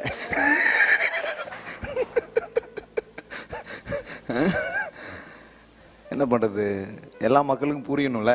இப்ப பாருங்க, வசனம் சொன்னது மகிமையினாலும் காருண்யத்தினாலும் ஏதோ சொன்ன, இப்ப புரியும் பாருங்க கொஞ்சம். அப்போ ஒரு வெளிப்பாடு, ஒருத்தரை குறித்த ஒரு அறிவு நமக்கு வரும் பொழுது சூழலெல்லாம் கொஞ்சம் பாதமா இருக்கு. கத்தியெல்லாம் என்னமோ கூறமையா தான் இருக்கு, அதுவும் கழுத்து பக்கத்துல இருக்கு. ஆனா என்ன இல்லை, பயம் இல்லை. ஏன் பயம் இல்லை? இது வந்து நீங்க வந்து பிரதர் வந்து இப்படிலாம் சொல்றீங்க, பைபிள்ல எப்படி கதை இருக்கானா பைபிள்லையும் இருக்கு. பவுல் அப்போஸ்தலன் சில கைதிகளோட என்ன பண்றாரு, பிரயாணம் பண்றாரு. அவரு ஆரம்பிக்கும் போதே சொல்லிட்டாரு, தம்பி போக வேண்டான்ட்டாரு. இவங்க கேட்க மாட்டேன்ட்டாங்க. நீர் என்ன பெரிய தீர்க்கதரிசியா, உங்க தீர்க்கதரிசிலாம் நாங்கள் நம்பணுமாகும் அப்படின்னு சொல்லிட்டு இவர் கைதிங்கிறதுனால எடுப்பல. அதனால கைதிகள் என்ன பண்றாங்க, அப்படியே போயிட்டு இருக்காங்க, அப்படியே பயணம் போயிட்டு இருக்கா. அதோ அந்த பறவை போல வாழ வேண்டும் வண்டி போகுது, அப்படியே டிராவல் பண்ணி என்ன பண்ணிருக்கு, போயிட்டே இருக்கும்போது அதே மாதிரி சூறாவளி வருது, அடிக்குது, நொறுங்குது, வேற மாதிரி ஆயிப்போச்சு. எல்லாத்தையும் தூக்கி போட்டு உயிர் உழைச்சா போதுங்கிற கடமைக்கு என்ன பண்ணிடுறாங்க, வந்துடுறாங்க. ஆனா அந்த இடத்துல நீங்க பாத்தீங்கன்னா பவுல் எப்படி இருந்தாரு, ஒரு வேளும் சாப்பிட மாட்டேங்கான். சாப்பாடுலாம் பண்ணி வச்சு சாப்பிடுங்க, போய் சேருவோமானே தெரியலையே, எல்லாம் பண்ணி வச்சிருக்காங்க, ஒருத்தனுக்கும் சோறு இறங்கவே மாட்டுக்கு. நம்ம தலைவர் வந்தார், பவுல் அப்போஸ்தலன். அவர் வந்து, பயப்படாதீங்க, நேற்றுக்கு நைட்டே தூதன் ஒருத்தன் வந்துட்டான், நீ வந்து எங்க நிக்கணும், ராயனுக்கு முன்னாடி நிக்கணும்னு இருக்கான். அதனால ஒன்ன பத்திரமா சேர்க்கறதுக்காக கூட வந்து அத்தனை பிள்ளையும் பத்திரமா சேர்த்துருவேன்ட்டான், ஒரு வேளும் பயப்பட வேண்டாம் அப்படின்ட்டான்.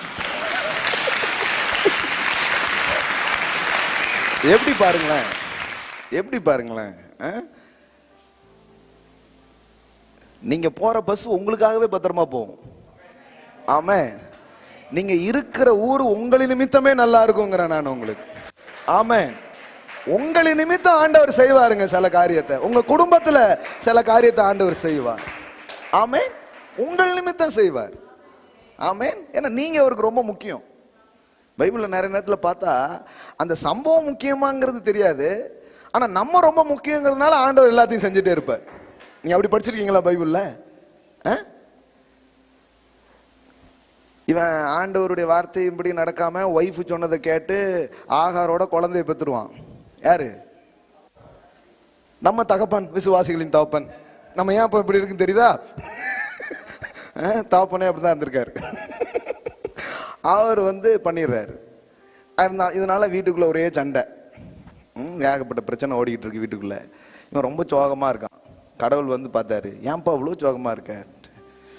சரி கவலைப்படாத, இஸ்மவேலையும் நான் ஆசீர்வதிப்பேன்.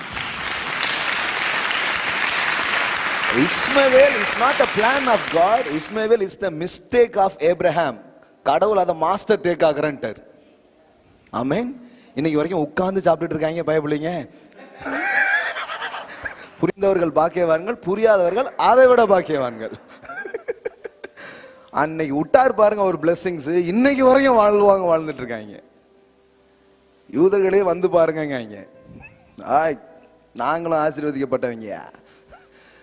கடவுள் வெறும் ஐசக்கை மட்டும் ஆசீர்வதிக்கல, யாரையும் ஆசீர்வதிச்சாரு?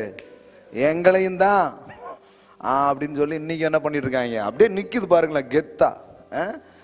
யோசித்து பாருங்க. அதுல வந்து கடவுள் எது என்ன பார்த்தாரு? ஆபிரகாம், நீ சோகமா இருக்கியா, உன்னை டிஸ்டர்ப் பண்ணதா, உனக்காண்டி ஒன்று செய்யறாங்கிறார்.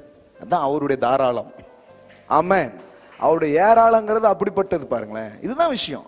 நீங்க கிறிஸ்தவ வாழ்க்கைங்கிறது எந்த மாதிரி சட்ட துணி போட்டீங்க, முடியை எந்த மாதிரி வெட்டினீங்க, அதுல இல்ல, அவரை அறிகிற அறிவில் இருக்கிறது. ஆமென். முக்காவாசி 90% மக்களுக்கு இந்த விதையே வரல பாருங்களேன். கர்த்தரை பத்தி ஏதாவது பேசுங்க, அவர் அறிகிற அறிவை பேசுங்க, இவன் முடியை எவ்வளவு வளர்க்கணும், செருப்பு போடலாமா வேண்டாமா, முக்காடு போடலாமா வேண்டாமா, கருவாடு விற்கலாமா வேண்டாமான்னு என்னத்தையோ பேசிட்டு இருக்காங்க சம்பந்தமே இல்லாம. எவ்வளோ விஷயம் இருக்கு பாருங்களேன் தெரிஞ்சுக்கிறதுக்கு. எல்லாம் சொல்லுங்க, அவரை அறிகிற அறிவு. பிதாவை அறிகிற அறிவு. அந்த வசனம் போட்டாங்க பாருங்க, 27, 24 இருக்குது. அப்போஸ்தலர், பயப்படாதே, பவுல் அவங்கள பார்த்து சொல்றான், பயப்படாதே, நீ ராயனுக்கு முன்பாக நிற்க வேண்டும், இதோ உன்னோடு கூட யாத்திரை பண்ணுகிற யாவரையும் தேவன் உனக்கு தயவு பண்ணினார் என்றான். போடுப்பா. ஆனபடினால் மனுஷரே திடமனதா இருங்கள், எனக்கு சொல்லப்பட்ட பிரகாரம் நடக்கும் என்று தேவனிடத்தில் நம்பிக்கையா இருக்கிறேன். பாருங்களேன், கப்பல் சேதத்துல ஊரே பதறிட்டு இருக்கும்போது இவன் வந்து சொல்லுதான், கவலைப்படாதீங்க, கரெக்டாக போயிடுவோம், ஒரு தீவில் போய் கரெக்டாக என்ன பண்ணுவோம், சேருவோம், நிறைய வேலைகள்லாம் இருக்குது, எல்லாம் கரெக்டாக நடக்கும். அதாவது எல்லா சம்பவங்களும் தேவனை அறிகிற அறிவில் வாழ்கிற பயணம் பண்ணுற ஒரு மனுஷனுக்கு சாதகமாக தான் இருக்குது. ஹல்லேலூயா. அதனால பாருங்க, நீங்க வந்து புரிஞ்சுக்கணும் இது என்ன மாதிரி வாழ்க்கை. இப்போ இந்த மாதிரி வாழ்க்கை தான்ங்கிறது எப்போ தெரியும், அவர் அறியும் போது தான் தெரியும். லாக்டவுனில் எனக்கு லாக்டவுனே கிடையாது, எனக்கு ஓப்பன் ஹெவன் தான்ங்கிறத அறியும் போது உண்மையிலே ஓப்பன் ஹெவன் லிவிங்ஸ்ல வாழ்றோம், உண்மையிலே நிறைவுல வாழ்றோம், உண்மையிலே பரிபூர்ணத்துல வாழ்றோம். ஆமென். எப்படி நடக்கும் தெரியாது, அவர் நடப்பிப்பார், நடப்பிப்பார். இதுதான், இது வந்து சும்மா வராது பாருங்களேன்.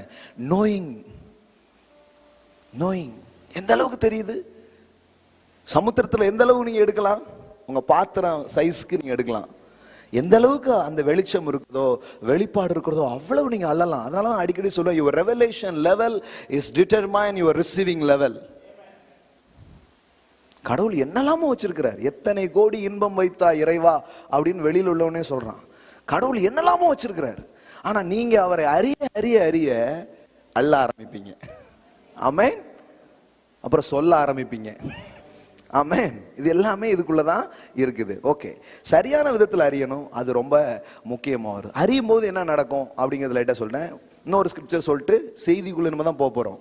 சங்கீதம் 91:14 பாருங்க. அவன் என்னிடத்தில் வாஞ்சியா இருக்கிறபடினால் அவனை விடுவிப்பேன். வாஞ்சை, பேஷன், அது என்ன கொண்டு வருது, விடுதலையை கொண்டு வருகிறது.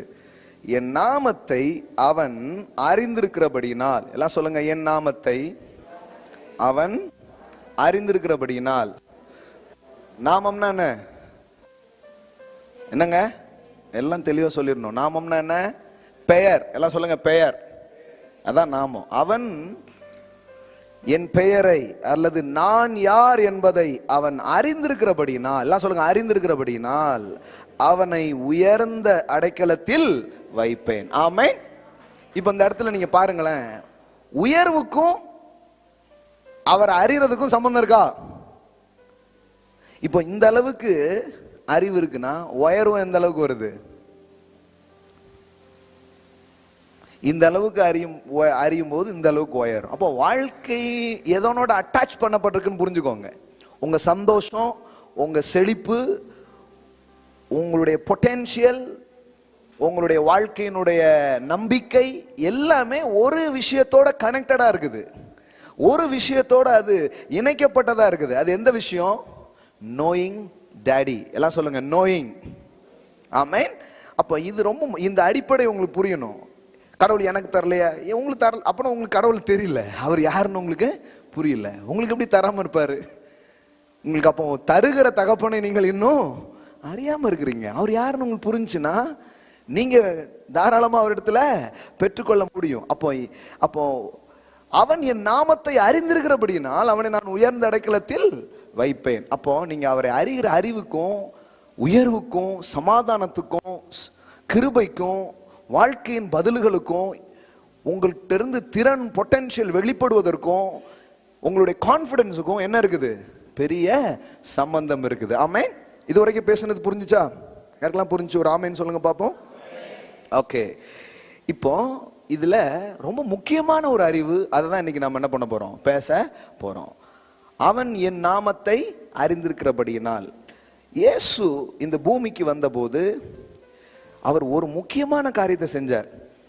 முக்கியமான ஒரு வெளிப்பாட்டை அவர் இந்த பூமியில கொண்டு வந்து கொடுத்தார்.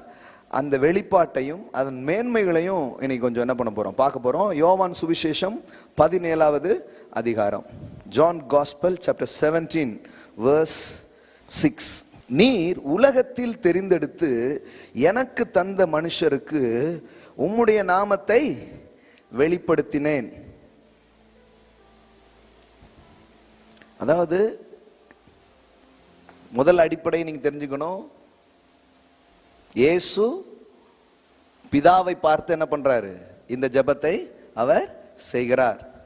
சிலர் கேட்பாங்க, இயேசு கடவுளுங்கிறீங்களா, அவர் கடவுள்னு யாரையோ கூப்பிட்டார, அவர் எந்த கடவுள் அப்படிங்கிறாங்க. அப்ப உங்களுக்கு என்ன பண்ணல, இன்னும் பேசிக்கா எதுவுமே தெரிலன்னு அர்த்தம். கடவுள் திரியேகமாக இருக்கிறார், பிதா, குமாரன், பரிசுத்த ஆவி. கரெக்டா சொல்லணும்னா அப்பா பையன், பரிசுத்த ஆவியானவர் ஒரு அம்மா மாதிரி.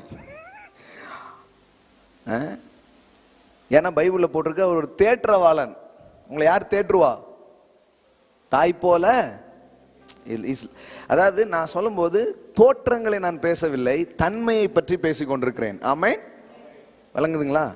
இல்லைன்னா அதுக்கும் 4 கமெண்ட் போட்டுருப்பாங்க. இவங்களுக்கு விளக்கம் சொல்லியே. இருந்தாலும் சில அப்பாவி ஜீவன்கள் வந்து அதை கொஞ்சம் திருப்பி கொஞ்சம் பார்ப்பமேன்னு பார்க்க மாட்டாங்க. இவங்க அப்படி இதாகிடுவாங்க. அதுக்காண்டி தான் நான் அதுவும் கொஞ்சம் சேர்த்து என்ன பண்ணுறது சொல்கிறது. இவங்களுக்கு பயந்துலாம் கிடையாது, நம்ம யாருக்குமே பயப்படுறது இல்லை.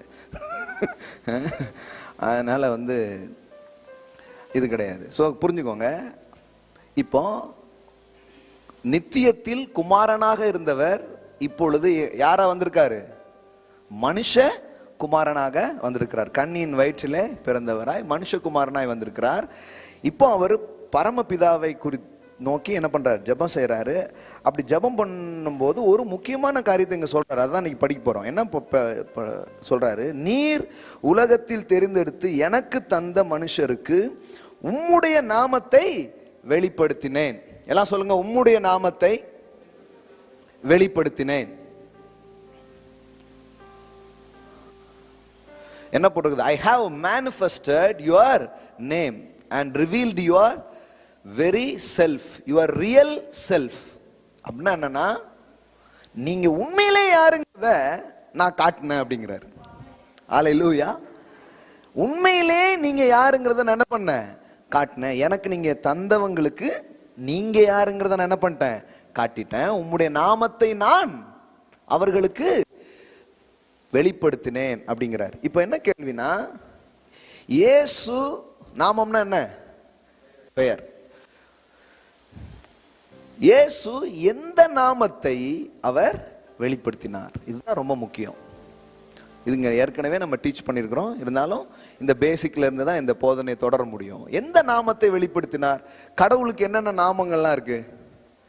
பழைய ஏற்பாட்டில் இருக்கிறவராய் இருக்கிறவர், எல்ஷடாய், நல்ல ஒரு பெயர் உண்டு, ஞாபகம் வர மாட்டேங்க அப்படின்னு. யார் அது? சில சொல்லுங்களேன், நல்ல பேரு ஆனா ஞாபகம் வர மாட்டேங்க.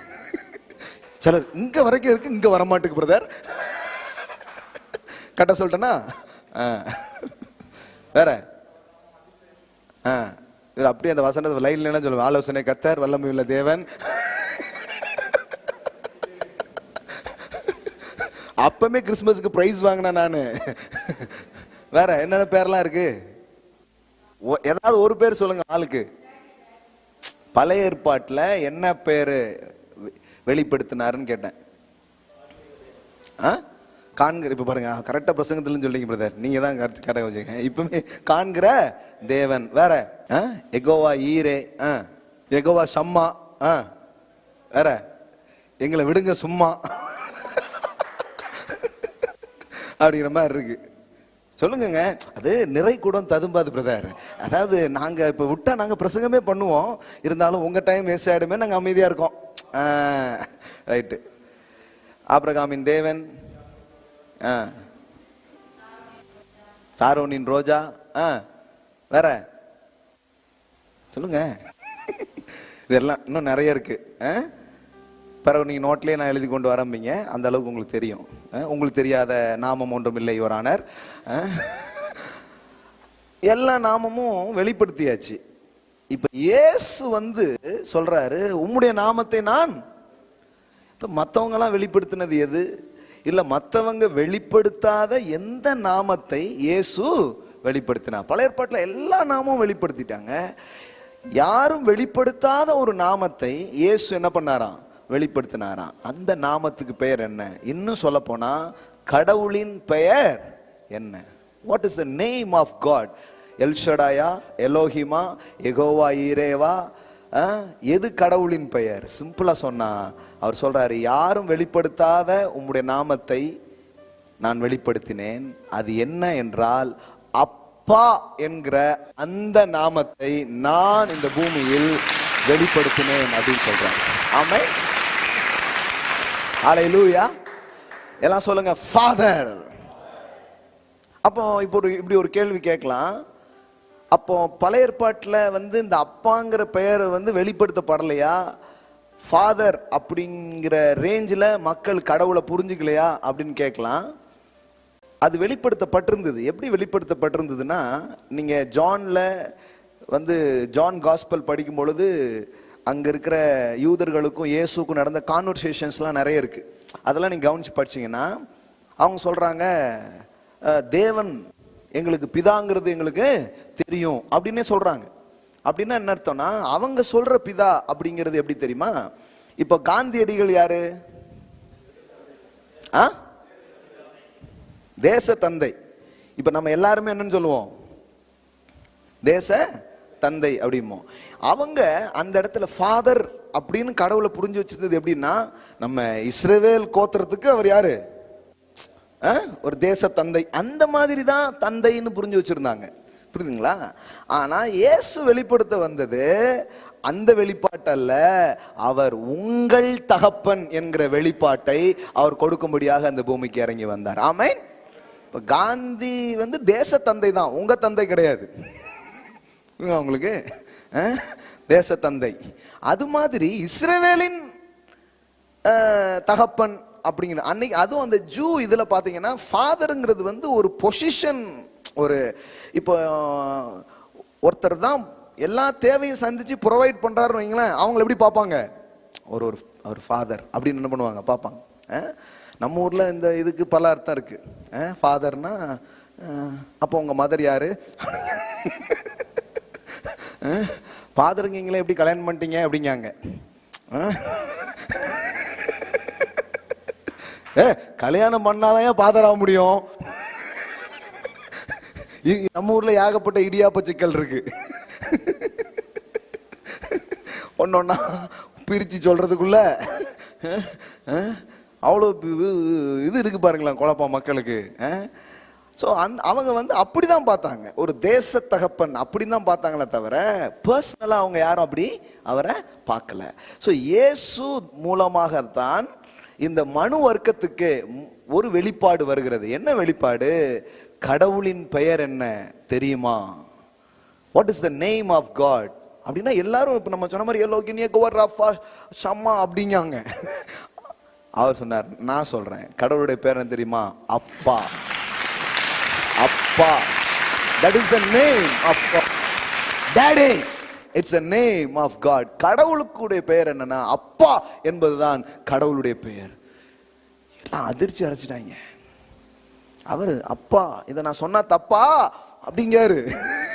அம்புட்டு பேரும் ஆமா தப்பு தாங்கிறாங்க, சண்டைக்கு வர்றாங்க ஜீசஸ் கிட்ட. யோவான் சுவிசேஷம் 5ஆம் அதிகாரம் 18வது வசனம் பாருங்க.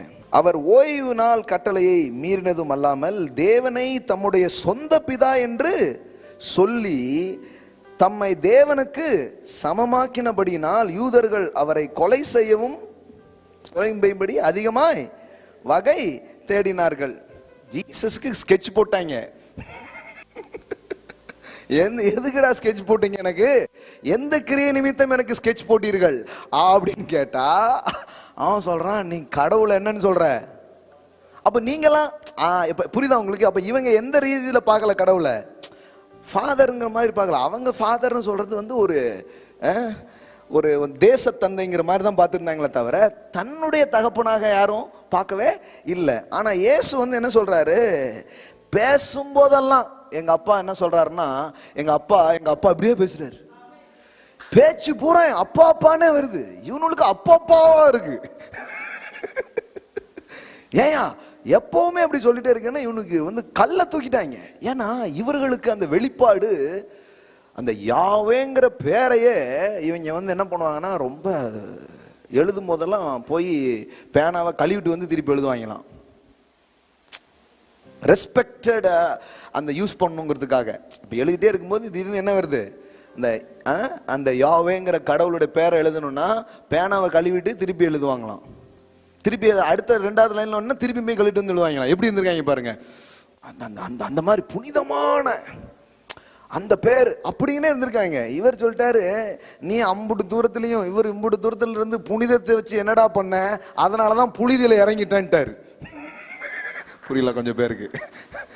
இப்போ நம்ம ஊர் கான்டெக்ட்ல சொல்றேன் பாருங்க உங்களுக்கு.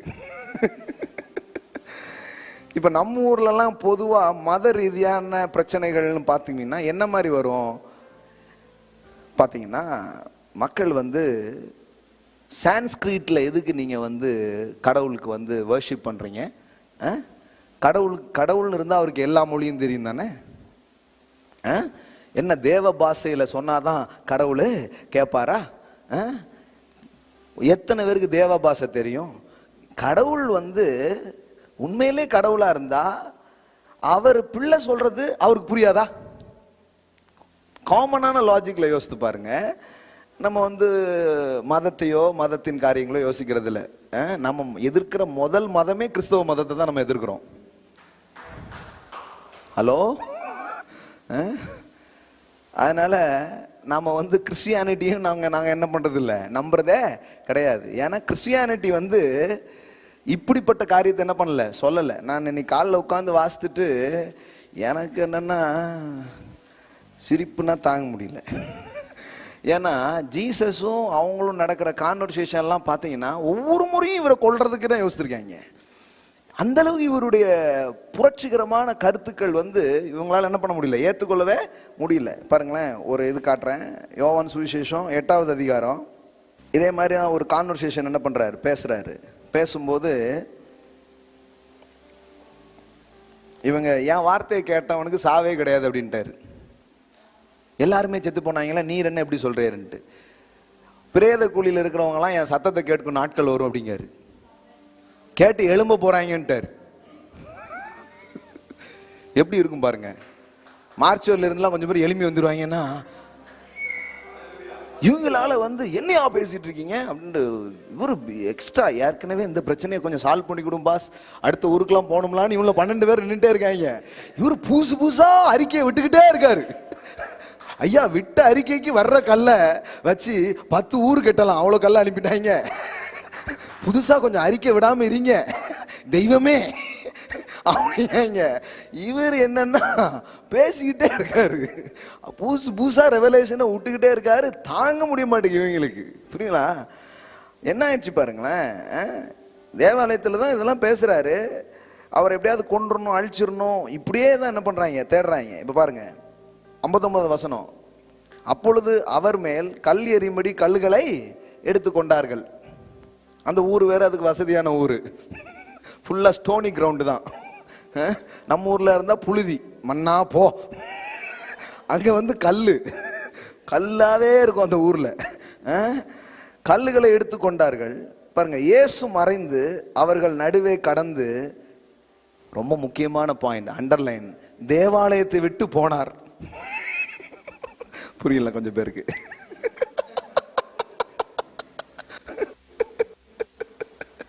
ஹலோ, ஜீசஸ் பாருங்க அந்த கிரீன் கேட் வெளியில நிக்கிறாரான்னு பாருங்க. இவங்க பண்ண இதெல்லாம் பார்த்தா அவர் எங்க போயிட்டாரு, தேவாலயத்தை விட்டு போனார். அதான் வந்து இந்த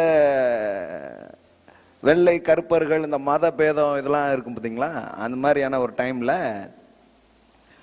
ஒரு கருப்பர் இனத்தை சேர்ந்தவர் ஆலயத்துக்குள்ள போயிருக்காரு. வெள்ளைக்காரன் சர்ச்சி விடமாட்டேன்ட்டு வெளியே அனுப்பிச்சிட்டாங்க. வெளியே வந்து பார்த்தா ஒரு வெள்ளைக்காரர் ஒருத்தர் நின்றுட்டு இருந்திருக்காரு வாசல்ல.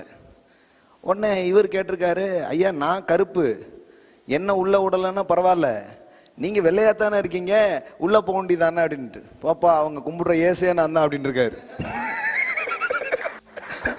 நானே ரொம்ப நாளா வெளியே தான் நின்றுட்டு இருக்கேன், அதனால உனக்கு இடம் கொடுக்கலன்னு வருத்தப்படாத, நம்ம 2 பேரும் போய் இந்த மரத்தில் உட்காந்து பேசுன்னு இருக்காரு.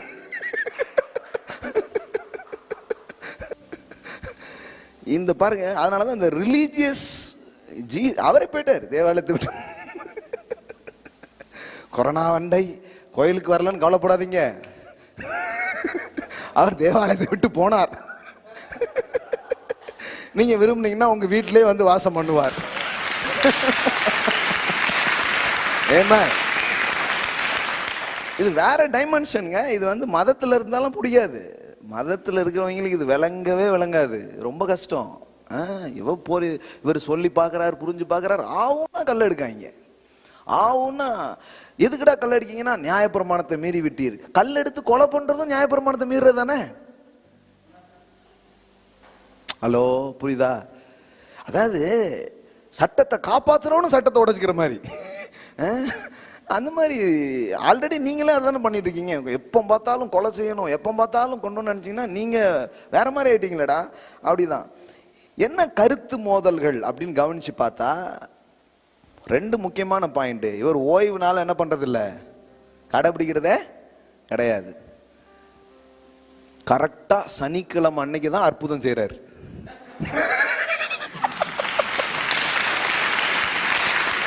அவனுள் என்னன்னா, சார் வெள்ளிக்கிழமை பண்ணிக்கோங்க, புதன்கிழமை பண்ணிக்கோங்க, வாரத்துல எல்லா நாளும் பண்ணிக்கோங்க, இந்த ஒரு நாள் மட்டும் விட்டுருக்காங்களேன்னா அவர் அந்த நாளுக்கு தான் வெயிட் பண்ணி செய்யறாரு வேணும்னு. ஏன்பா சனிக்கிழமை பண்றீங்கன்னா அன்னைக்கு தாண்டா ஓய்வு நாள், நீ ஓய்ந்திருக்கும் போதுதான் நான் கிரியை செய்யவே முடியும் அப்படிங்கிறத உனக்கு புரிய வைக்கிறேங்கிற. When you rest, God will work. Amen. நீ எப்பெல்லாம் ரெஸ்ட் எடுக்கியோ அப்ப நான் பயங்கரமா கிரியை செய்ய முடியும். ஆமென். உன்னால கிரியை செய்ய முடியாத நாளெல்லாம் மறந்துடாத, நான் கிரியை செய்ய போறேன்னு அர்த்தம். நான் உனக்காக 100% ஒர்க் பண்ண போறேன்னு அர்த்தம். ஆமென். அதனால பார்த்தா இவர் வெயிட், மற்ற நாளெல்லாம் பேசாம சனிக்கிழமை வந்துருங்கிறாரு. சனிக்கிழமை அன்னைக்கு மொத்தமா ஹீல் பண்றாரு. இவனோளுக்கு வந்து ஓ அப்படின்ட்டு கடவுளுக்கு முன்னாடி இவர் வந்து அது ஒரு முக்கியமான கம்ப்ளைண்ட். ஓய்வு நாள்ல என்ன பண்றாரு, அற்புதங்களை செய்யறாரு. அடுத்தது முக்கியமான கருத்து மோதல் எதுல இருந்ததுன்னு பாத்தீங்கன்னா என்ன சொல்லிட்டாரு, ஃபாதர். எல்லாம் சொல்லுங்க ஃபாதர். நீங்க நினைச்சுக்க கூடாது இயேசு தன்னைத்தான் தேவகுமாரன் என்றும் தான் மட்டுமே கடவுளை அப்பா என்று கூப்பிட முடியும் என்பதை நிரூபிக்க போராடினார் அப்படின்னு நீங்க நினைச்சுக்க கூடாது. No no no no no. அங்க நீங்க கவனிச்சு பாத்தீங்கன்னா முழு விஷயம் என்ன அப்படின்னா, யோவான் சுவிசேஷம் 10ஆம் அதிகாரத்துக்கு நீங்க வந்தீங்கன்னா 30ல இருந்து பாருங்க. நானும் பிதாவும் ஒன்றாய் இருக்கிறோம், ஒன்றாய் இருக்கிறோம். எக்காட் அப்படின்னு சொல்லுவாங்க. இந்த கிரீக் வேர்ட், இந்த ஒன்றாய் இருக்கிறோம் அப்படிங்கிறதுக்கு என்ன வார்த்தைன்னா எக்காட் அப்படின்னு சொல்லுவாங்க. அந்த வார்த்தையை தான் இயேசு என்ன பண்றாரு, யூஸ் பண்றாரு. எக்காட். நான் அவரை எப்படி ஒன்னா இருக்கிறோம். அப்பொழுது யூதர்கள் மறுபடியும் அவர்கள் மேல் கல்லெறியும்படி கல்லுகளை, கல்ல புறக்கிறதே இவங்களுக்கு வேலையா இருந்திருக்குது. இப்ப நவீன காலத்துல சொல்ல புறக்குவாங்க, ஏன்னா எரிஞ்சா கேஸ் ஆயிருமா, அதனால நல்லா பேசி விட்டுருது. அதுக்கு கல்லு கூட பரவாயில்லையாடாங்கிற மாதிரி இருக்கும். கல் எறியும்படி கல்லுகளை எடுத்துக்கொண்டார்கள். இயேசு அவர்களை நோக்கி, நான் என் பிதாவினால் அநேக நற்கிரியைகளை உங்களுக்கு காண்பித்தேன், அவைகளில் எந்த கிரியை நிமித்தம் என் மேல் கல்லெறிகிறீர்கள் என்றார். என்ன என்ன ரீசன், எப்பவுமே என் மேல காண்டாவே இருக்கீங்களா, என்ன காரணம் அப்படின்னு கேட்கிறார். யூதர்கள் அவருக்கு பிரதித்திரமாக, நற்கிரியை நிமித்தம் நாங்கள் உன்மேல் கல்லெறிகிறது இல்லை, நீ மனுஷனா இருக்க உன்னை தேவன் என்று சொல்லி இவ்விதமாய் தேவ தூஷணம் சொல்லுகிறபடியினால் உன்மேல் கல்லெறிகிறோம் என்றார்கள். இவனுக்கு என்னன்னா, நாம வெறும் மனுஷங்க தானே. இவர் என்னன்னா கடவுளை பார்த்து என்னன்னு சொல்லிட்டு இருக்கிறாரு, அப்பாங்கிறாரு. அவரு என் பிதா, என் பிதா, மை ஃபாதர் அப்படிங்கிறாரு. எப்படி சொல்லலாம், கடவுளுக்கு எப்படி தன்னை சமமா மாத்தலாம் அப்படின்னு தம் மதத்தை காப்பாத்துறதுல பெரிய தீவிரம். இன்னைக்கும் பாருங்களேன், அதிக கொலைகள், அதிக வன்முறைகள் மதத்தின் பேரிலே தான் நிகழ்த்தப்படுகிறது. தெரியுமா உங்களுக்கு? இன்னை வரைக்கும் மதத்தின் பேரிலாலே ஏன்னா இந்த மதவாதிகளுக்கு வந்து உண்மை என்னன்னு தேட மாட்டாங்க. எப்படியாவது என் மதத்தை காப்பாற்றணும், என் ஜாதி கௌரவத்தை காப்பாற்றணும். அப்படியே போனீங்கன்னா கௌரவம் கௌரவம்னு என் கௌரவத்தையே அதில் தான் நீங்கள் போய் விழணும், வேற ஒன்றுமே கிடையாது. சிலர் பட்டாதான் தெரியுற மாதிரி போயிடுறாங்க. அதெல்லாம் இல்லை. நாங்கள் வந்து மதத்தை காப்பாற்ற வரல, எங்கள் சாமியையும் நாங்கள் காப்பாற்றுறதுக்கு வரல, எங்கள் சாமி தான் எங்களை காப்பாற்றுது. ஆமென். நம்ம ஊரில் பாருங்களேன், யாருக்குமே பாதுகாப்பு கிடையாது. தலைவர்கள் வந்து போராட்டத்தில் தான் சிறையில் இருந்தான்னு நினைக்காதீங்க, இப்போ வரைக்கும் அவங்க சிறையில் தான் இருக்காங்க. தலைவர்களின் சிலை பூரா இதில் தான் இருக்கு, கம்பி போட்டு அதுக்குள்ள தான் வச்சிருக்காங்க. சரி, அவர் வாழும்போது தான் சிறையில் இருந்தாரு, இப்பவும் அவரை யாராவது பண்ணுவாங்க சிறையில் வச்சிருக்காங்க. கடவுளை நாங்க காக்கிறோம், கடவுள் பேரை நாங்க பாதுகாக்கிறோம். அதெல்லாம் நீங்க அதெல்லாம் உங்களால பண்ண முடியாது. உங்க பேரையே அவர் தான் பாதுகாக்கணும். நான் உன் பேரை பெருமைப்படுத்துவேன். ஆமே. நம்ம வந்து இந்த இல்லாத முயற்சியில் எடுக்க வேண்டாம், சரிங்களா? கடவுளே, என் பேரையும் உங்க பேரையும் நீங்களே சேர்த்து பார்த்துக்கோங்க. அது நம்மளால முடியாது. அதனால பாருங்க, இந்த மதத்தில் இருக்கிறவங்க, அந்த மத நம்பிக்கைக்காக போராடுறவங்க அதுக்காக கொல்ல கூட துணிவாங்க. பவுல் அப்போஸ்தலன் அப்படிப்பட்ட ஒரு ஆள், தெரியுங்களா உங்களுக்கு? பவுல் எப்படிப்பட்ட ஆளு? தன்னுடைய யெகோவா தேவன் பேசிட்டு இருக்கும்போது, என்னையா இயேசுன்னு பூசா ஒருத்தர் வந்து பேசுற, யெகோவா தேவனை தவிர வேற ஏதாவது பேசினா தூக்கிருங்க அப்படின்ட்டாங்க. சட்டபூர்வமா அதுக்கு எல்லாம் வாங்கி படையோட போய் எங்கேயாவது அல்லேலியானா உள்ள போயிரு அறுத்துருன்ட்டான். அந்த மாதிரி வேலை பார்த்துட்டு இருந்தவன் தான் யாரு? பவுல் அப்போஸ்தலன். நீங்க இந்த பைபிள் இருக்கிற ஆச்சரியம்னா, இதை எதிர்த்த ஒரு நபர் தான் இதில் அதிகமான எழுத்துக்களை எழுதி இருக்கிறார். இதான் இதுல இருக்கிற பெரிய பியூட்டியே. உங்களுக்கு விளங்குதுங்களா? இந்த நம்பிக்கையெல்லாம் எதிர்த்து இதுக்கு எதிராக பேசின பவுல் அப்போஸ்தலன் தான் புதிய ஏற்பாட்டில் 13 நிருபங்களை எழுதினார். ஆமென். ஏன்னா ஒரு நாள் போயிட்டு இருக்கும்போது, அது தெரிலல, மத இதுல நின்றுட்டு இருக்கிற ஒரு ஆளுக்கு எப்படி இதெல்லாம் தெரியறது இல்லை. அப்படி மதத்துக்காக நான் வந்து கொலையும் பண்ணுவேன் அப்படின்ட்டு அப்படி போயிட்டு இருந்த ஆளை ஒரு லைட்டு தான் அடிச்சிச்சு, வேற ஒன்றும் கிடையாது. இந்த ஒன்று போட்டிருக்காங்க பாருங்க, இது மாதிரி லைட்டாக ஒன்று போட்டாங்க, பவரில் அப்படியே விழுந்துட்டாங்க கீழே குதிரையில் பொத்தடீர்னு. 2-3 நாளைக்கு கண்ணே தெரிலன்னா பாருங்களேன். எனக்கு இதனுடைய ரியாலிட்டி என்னங்கிறது எனக்கு கொஞ்சம் விளங்கும் பாருங்க. ஏன்னா ஒரு முறை வந்து நான் அந்த மேல் மாடி சர்ச்சில் பிரசங்கம் பண்ணிட்டு இருக்கும்போது கேமராலாம் கொண்டு வந்து லைட்டை போட்டாங்க. பிரசங்கம் பண்ணி முடிச்சேன், 6 மணிக்கு பிறகு கண்ணே தெரியல. நிஜமாங்க. நம்ம பிரதர் இல்லை, வேற ஒருத்தர். நம்ம பிரதர் சூப்பரா போடுவாங்க, இன்னொருத்தர் புது ஆளு. உண்மையில சொல்றேன், கண்ணை திறக்க முடியல. நாள் முழுதும் ஊன்னு வேதத்தை திறந்து பாருங்கள்னு பிரசங்கம் பண்ணிட்டு 6 மணிக்கு அப்புறம் அந்த லைட்டுடைய அந்த எஃபெக்ட் கொஞ்ச நேரத்துக்கு பண்ண முடியல. வீட்டுக்காரர், ஏமா 6 மணிக்கு அப்புறம் ஒண்ணுமே தெரிய மாட்டேங்குது.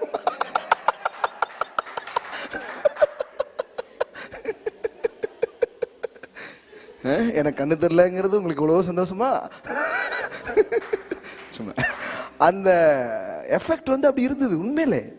இப்போ பைபிள் படிச்சா எனக்கு புரியுது. ஆஹா, அண்ணப்பட்ட இந்த லைட்டே எப்படின்னா, அந்த லைட்டு போட்டதுக்கு 2-3 நாள் தெரியாம இருந்தது பெரிய விஷயம்தான். கண்டிப்பா அது உண்மைதான் தெரிஞ்சிச்சு எனக்கு. ஆமா.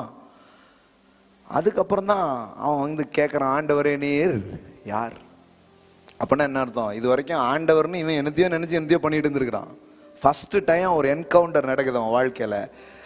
அதற்கு ஆண்டவரே நீர் யார் என்றான். அதற்கு கர்த்தர், நீ துன்பப்படுத்துகிற இயேசு நானே, முள்ளில் உதைக்கிறது உனக்கு கடினமாம் என்றார். அவனுக்கு திட்டுமுட்டாயிடுச்சு. ஏன்னா அவன் வந்து யெகோவா தான் கடவுள் நினைச்சிட்டு இருந்தான். ஆனா அந்த யெகோவா கடவுள் தான் இயேசு என்கிற பெயரில் இந்த பூமிக்கு இறங்கி வந்தார் என்கிற வெளிப்பாட்டை அன்றைய தினம்தான் அவன் பெற்றுக்கொள்கிறான். அன்னைக்குதான் அவனுக்கு கண்ணு திறக்குது. மீன் செதில் மாதிரி விழுந்துச்சான். அதே போட்டுருக்கு பைபிள்ல. அப்படியே செதில்லாம் விழுந்துடுச்சான். சொருவி போய் இருந்திருக்குது, கண் சொருவி போய் இருந்திருக்குது.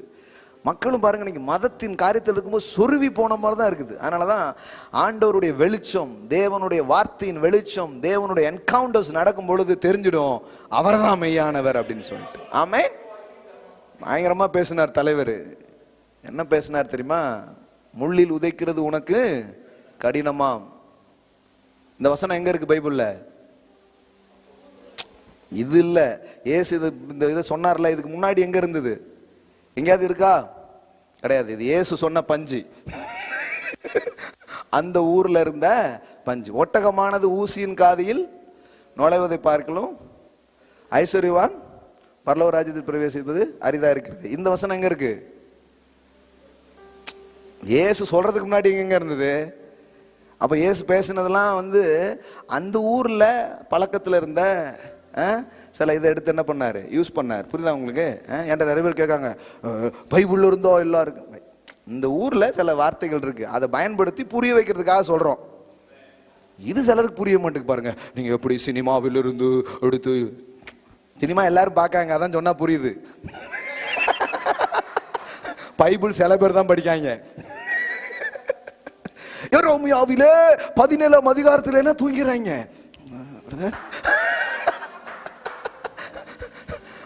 அப்புறம் இங்க இந்த மாதிரி சொன்னா இதானா, இதை முதல்ல சொல்ல வேண்டாமா அப்படிங்காரு.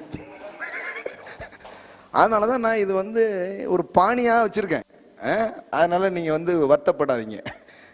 வருத்தப்படாத வாலிபர் சங்கம் அப்படின்னா டைட்டில்லாம் போடுறோம். மக்கள் புரிஞ்சுக்கிற மாதிரி பேசுறோம், வேற ஒண்ணுமே கிடையாது. சரியா? ஏன்னா நிறைய பேர் எனக்கு மெசேஜ் அனுப்பிச்சிட்டு இருக்காங்க, பிரதர் நல்லா பேசுறீங்க, இடையில இதை சொருவிடுறீங்க பிரதர். உங்களுக்கு அது சொருவுல பிரதர், சிலருக்காக அது நான் பேசிட்டு இருக்கிறேன். நான் கிறிஸ்தவங்களுக்காக மட்டும் பிரசங்கம் பண்ண வரல, இதை புரியாத மக்களுக்கும் பேசுறதுக்காக நான் அழைக்கப்பட்டிருக்கேன். என்ன மன்னிச்சு விட்டுருங்களேன். அதனால இது தனி தொழிச்சு விட்டுருங்க. இது திருந்தாது, என்ன போட்டாலும் இது திருந்தாது அப்படின்னு விட்டுருங்க. அதுக்கப்புறம் பாருங்க எம்புடு பேர் தெரிஞ்சிருப்பான்னு பாருங்க. அந்த கனிகளை வச்சு நீங்க என்ன பண்ணலாம்? காரியங்களை அறிந்து கொள்ளலாம். இப்ப பவுலுடைய வாழ்க்கை சந்திக்கப்படுது. உண்மையிலே யாருங்கிறத என்ன பண்ணிக்கிறான்? அன்னைக்கு தெரிஞ்சுக்க ஆரம்பிக்கிறான். மெய்யாகவே அவர் தான் தேவன். ஐயோ தப்பா சண்டை போட்டோமே நம்ம அப்படின்னு சொல்லிட்டு ஒரு காலத்துல எதை எதிர்த்து சண்டையிட்டானோ அதற்காகவே வாழ்ந்து அதற்காகவே மரித்தார். என்ன மாதிரி ஒரு சேஞ்ச் பாருங்களேன்.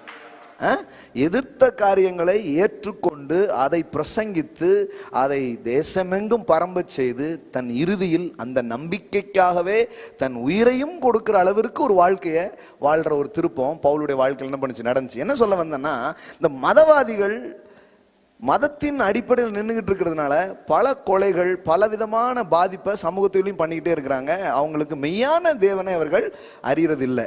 ஸோ இயேசுவின் கருத்துக்களோடு அவர்கள் முரண்பட்டதனுடைய காரணமும் அதுவாக தான் இருந்தது. அப்போ ஒரு காரியத்தை அவர் ஸ்ட்ராங்காக சொல்றாரு. என்ன சொல்றாரு?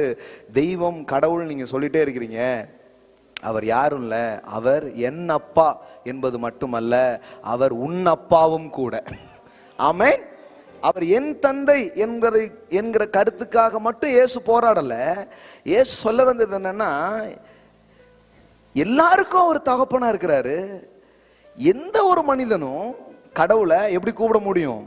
அப்பான்னு கூப்பிட முடியும். ஏன்னா அதுக்கு முன்னாடி அந்த ஃப்ரேஸ், அந்த வார்த்தை அவங்க உபயோகப்படுத்தினதே கிடையாது. இப்போ இயேசு சொல்றாரு, ஜான் 10ல சொல்றாரு பாருங்க, எதுக்காக கல்லறிறீங்கன்னு சொன்னா இதுக்காக தான் அப்படின்னு சொல்லிட்டாரு. இப்போ பாருங்களேன், அவர் ஒருவேளை சொல்லியிருக்கலாம், அப்படியா, அது நான் என்னுடைய அட்மின் யாராவது போட்டிருப்பாங்க, அநேகமா இது விஜயராஜனுடைய வேலையா தான் இருந்திருக்கும் அப்படின்னு நான் தப்பிச்சுக்கலாம். ஆனா அப்படிலாம் இல்லாம அவரு இன்னும் ஏத்துறாரு. என்ன ஏத்துறாருன்னா, 34 இயேசு அவர்களுக்கு பிரதித்திரமாக, தேவர்களாய் இருக்கிறீர்கள் என்று நான் சொன்னேன் என்பதாய் உங்கள் வேதத்தில் எழுதியிருக்கவில்லையா? தேவ வசனத்தை பெற்றுக்கொண்டவர்களை தேவர்கள் என்று அவர் சொல்லியிருக்க வேத வாக்கியமும் தவறாததாய் இருக்க, பிதாவினால் பரிசுத்தமாக்கப்பட்டும் உலகத்தில் அனுப்பப்பட்டும் இருக்கிற நான் என்னை தேவனுடைய குமாரன் என்று சொன்னதினால் தேவதூசணம் சொன்னதாய் என்று நீங்கள் சொல்லலாமா? என்ன சொல்றாரு? எப்பா, நான் தான் கடவுளுடைய பிள்ளை, தேவகுமாரன் அப்படின்னு சொல்றதுக்காக நீங்க எல்லாம் சட்டையை பிடிக்க வர்றீங்க, கொல்றதுக்கு வர்றீங்க. ஆனா வேதவசனம் என்ன சொல்லுதுன்னா, பிதாவாகிய தேவனுடைய வார்த்தையை பெற்றுக்கொண்டவர்கள், அந்த வித்தை பெற்றுக்கொண்டவர்கள் ஒவ்வொருத்தரும் யாரா இருக்கிறாங்கன்னா தேவகுமாரர்களாய் தேவர்களாய் இருக்கிறார்கள். உங்க வேதத்திலே சொல்லிருக்கு அப்படின்ட்டு. ஆமென். கையில தான் வச்சிருக்காங்க, அதுலயே போட்டிருக்குன்னு எடுத்து காமிச்சிட்டார். சங்கீதத்தில் இருக்கிறத என்ன பண்றாரு, எடுத்து கோட் பண்றாரு. என்ன கோட் பண்றாரு, நீங்கள் தேவர்களாய் இருக்கிறீர்கள், யூ ஆர் காட்ஸ் அப்படின்னு இருக்கு. இது ரொம்ப ஓவர் பாருங்களேன். என்ன சொல்லிட்டாரு, நீங்கள் கடவுள் அப்படின்ட்டார். ஆஹா, கடவுளின் பிள்ளைன்னு சொன்னாலே உம்மாங்குத்து குத்துறாங்க, கடவுள்னா என்ன இது? அப்ப பாருங்க, அதை தான் இயேசு சொன்னார். அதுதான் அங்க வெளிப்பாடாகவே இருக்கிறது. அப்ப முக்கியமான வெளிப்பாடு என்ன, கடவுள் உங்கள் தகப்பனாக இருக்கிறார். What is name of God? எது கடவுளின் பெயர்? அப்பா. எல்லாம் சொல்லுங்க, அப்பா. ஆமென். தகப்பன், தந்தை, டாடி. இதுதான், இதை கொடுக்கிறதுக்கு தான் அவர் வந்தார். இந்த வெளிப்பாட்டை தருவதற்காக தான் வந்தார். அப்போ உங்க நாமத்தை நான் வெளிப்படுத்தினேன்னு இயேசு சொல்லும்போது அதுக்கு முன்னாடி யாருக்குமே அந்த நாமம் தெரியல. இவர் புதுசா முதல்ல தான் வந்து என்ன பண்றாரு, வெளிப்படுத்துறாரு. ஏன்னா அதற்கு முன்னாடி வந்தவங்க எல்லாம் வேலைக்காரர்கள், அவர்கள் எஜமானை பற்றி தான் சொல்ல முடியும். ஆனால் இவர் குமாரன், இவர் அப்பாவை பற்றி சொல்ல முடியும். ஆமென். வேலைக்காரர்கள் எஜமான் யார் அப்படின்னு தான் சொல்ல முடியும். ஆனா குமாரன் மட்டும்தான் என் தந்தை யார், என் தகப்பன் யார் என்பதை சொல்ல முடியும். ஆமென். மோசே தேவனுடைய வீட்டில் வேலைக்காரனா இருக்கிறான், ஆனால் கிறிஸ்துவோ அந்த வீட்டின் சுதந்திரவாளியா இருக்கிறார். ஆமென். அதனாலதான் பழைய ஏற்பாட்டில் வாழ்ந்த எல்லாருமே, ஈவன் ஆபிரகாம் முதற்கொண்டு இது ஃப்ரெண்ட் ஆஃப் காட் அப்படின்னு தான் இருக்குது. ஆனா யாரும் அவர் அப்பான்னு என்ன பண்ண முடியல, அறியவே முடியல. அப்போ தன் குமாரனுக்காகவே ஒரு வெளிப்பாடு வச்சிருந்தாரு. இன்னும் சொல்ல போனா குமாரன் தான் அந்த வெளிப்பாட்டை தர முடியும். ஆமென். அதனாலதான் ஜான் காஸ்பல் 1வது அதிகாரம் 18வது வசனம் பாருங்க. ஜான் 1:18, தேவனை ஒருவனும் ஒரு காலும் கண்டதில்லை. அப்படின்னா என்ன அர்த்தம்? தேவனை யாருமே பார்த்தது இல்லையா? தேவனை எல்லாரும் பார்த்தாங்க, ஆனா தேவனை யாரும் அப்பாவா பார்க்கல. அப்பாவா எப்படி பார்க்க முடியும்? பிதாவின் மடியில் இருக்கிற ஒரே பேரான குமாரனே அவரை வெளிப்படுத்தினார். ஆமென். ஹல்லேலூயா. அப்ப இயேசு வந்து எங்க உட்கார்ந்திருந்தாராம்? பிதாவினுடைய மடியில. எல்லாம் சொல்லுங்க, மடியில. ஆமென். the father's bosom, அப்பாவுடைய மடியில அவர் அமர்ந்திருந்தார். இவங்கெல்லாம் வந்து வீட்டுக்கு வந்துட்டு போன வேலைக்காரங்க, அவங்க எஜமான பத்தி கொஞ்சம் சொல்லியிருக்காங்க. ஆனா மடியிலே இருந்த மகன் இறங்கி வந்து அப்பா யார் என்பதை சொன்னார். அதுதான் நிஜமான வெளிப்பாடாக இருக்கிறது. ஆமென். அப்ப எவ்வளவு ஆழமான விஷயம் பாருங்க. பிதாவின் மடியில் இருக்கிற ஒரே பேரான குமாரனை அவரை வெளிப்படுத்தினார். அப்ப புரிஞ்சுக்கோங்க, இப்ப இயேசு உங்களை எங்க கூப்பிடுறாரு? இயேசு உங்களை எப்பேற்பட்ட தரமான வாழ்க்கை இருக்கிறதுங்கிறத உங்களுக்கு சொல்றாரு அப்படிங்கிறத புரிஞ்சுக்கணும். ஏன் இந்த அப்பா என்கிற வெளிப்பாடு உங்களுக்கு அவசியம்? கடவுளே அப்படின்னு சொல்லக்கூடாதா? ஏன் அப்பாங்கிற வெளிப்பாடு ரொம்ப அவசியம்? ஏன்னா அந்த வெளிப்பாடு தான் வாழ்க்கையை வேற மாதிரி சிறந்த விதத்தில் எடுத்துட்டு போற வெளிப்பாடாக இருக்கிறது. நீங்க கடவுள் அப்படின்னா, இன்னைக்கு கடவுள்ங்கிற வெளிப்பாடு இருக்கிறதுனால தான் மக்கள் இன்னைக்கு என்ன பண்ணிட்டு இருக்காங்கன்னா சொல்றாங்க பாருங்க, சும்மா கேட்கக்கூடாது, கெஞ்சி கேட்கணும், மன்றாடி கேட்கணும் அப்படின்லாம் ஏன் சொல்றாங்க? கடவுள். ஆனா அப்பாவா இருந்தா கெஞ்சி கேட்க மாட்டீங்க, கொஞ்சி கேட்பீங்க. ஆமென். தகப்பன் என்கிற வெளிப்பாடு இருந்தா அங்கு கெஞ்சல்கள் இருக்காது, அங்கு கொஞ்சல்கள் தான் இருக்கும். ஆமென். கொஞ்சி கொஞ்சி அந்த மாதிரி தான் இருக்கும் உங்க பிரேயர். ஆமென். ஜோஷ்வா ஒரு ஊர்ல இருக்கான், வீடியோ காலில் பேசுவான். அப்போ வந்து ஒன்று அவன் வந்து, தகப்பனே எனக்கு ஒரு சிக்கன் ரோல் வேணும் என்று மன்றாடி கேட்டுக்கொள்கிறேன். எனக்கு ஒரு கிரில் சிக்கனை இன்று மாலை அனுப்பி தருவீர்களா? இப்படியா கேட்பான்? இல்ல ஃபோன் பண்ண. அவன் வந்து முதல்ல ஒரு 5 வாட்டியாவது அப்பா அப்பா அப்பா அப்பா, அவ்வளவுதான். அதுலயே அப்பா காலி, பாக்கெட்டும் சேர்த்துதான். நோ நோ நோ, அங்க வந்து எதுவுமே இருக்காது. வரும்போது வருவீங்களா 3 வந்துடணும். ஓகே, இந்த மாதிரி எப்போ பண்ண முடியும்னா அவர் எனக்கு அப்பாங்கிறது தெரிஞ்சாதான்.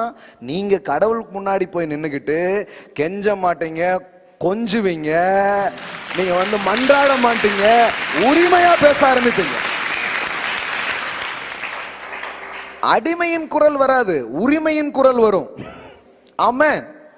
அதனாலதான் பாருங்க, அந்த ஆவியை உங்களுக்கு தர விரும்புகிறார்.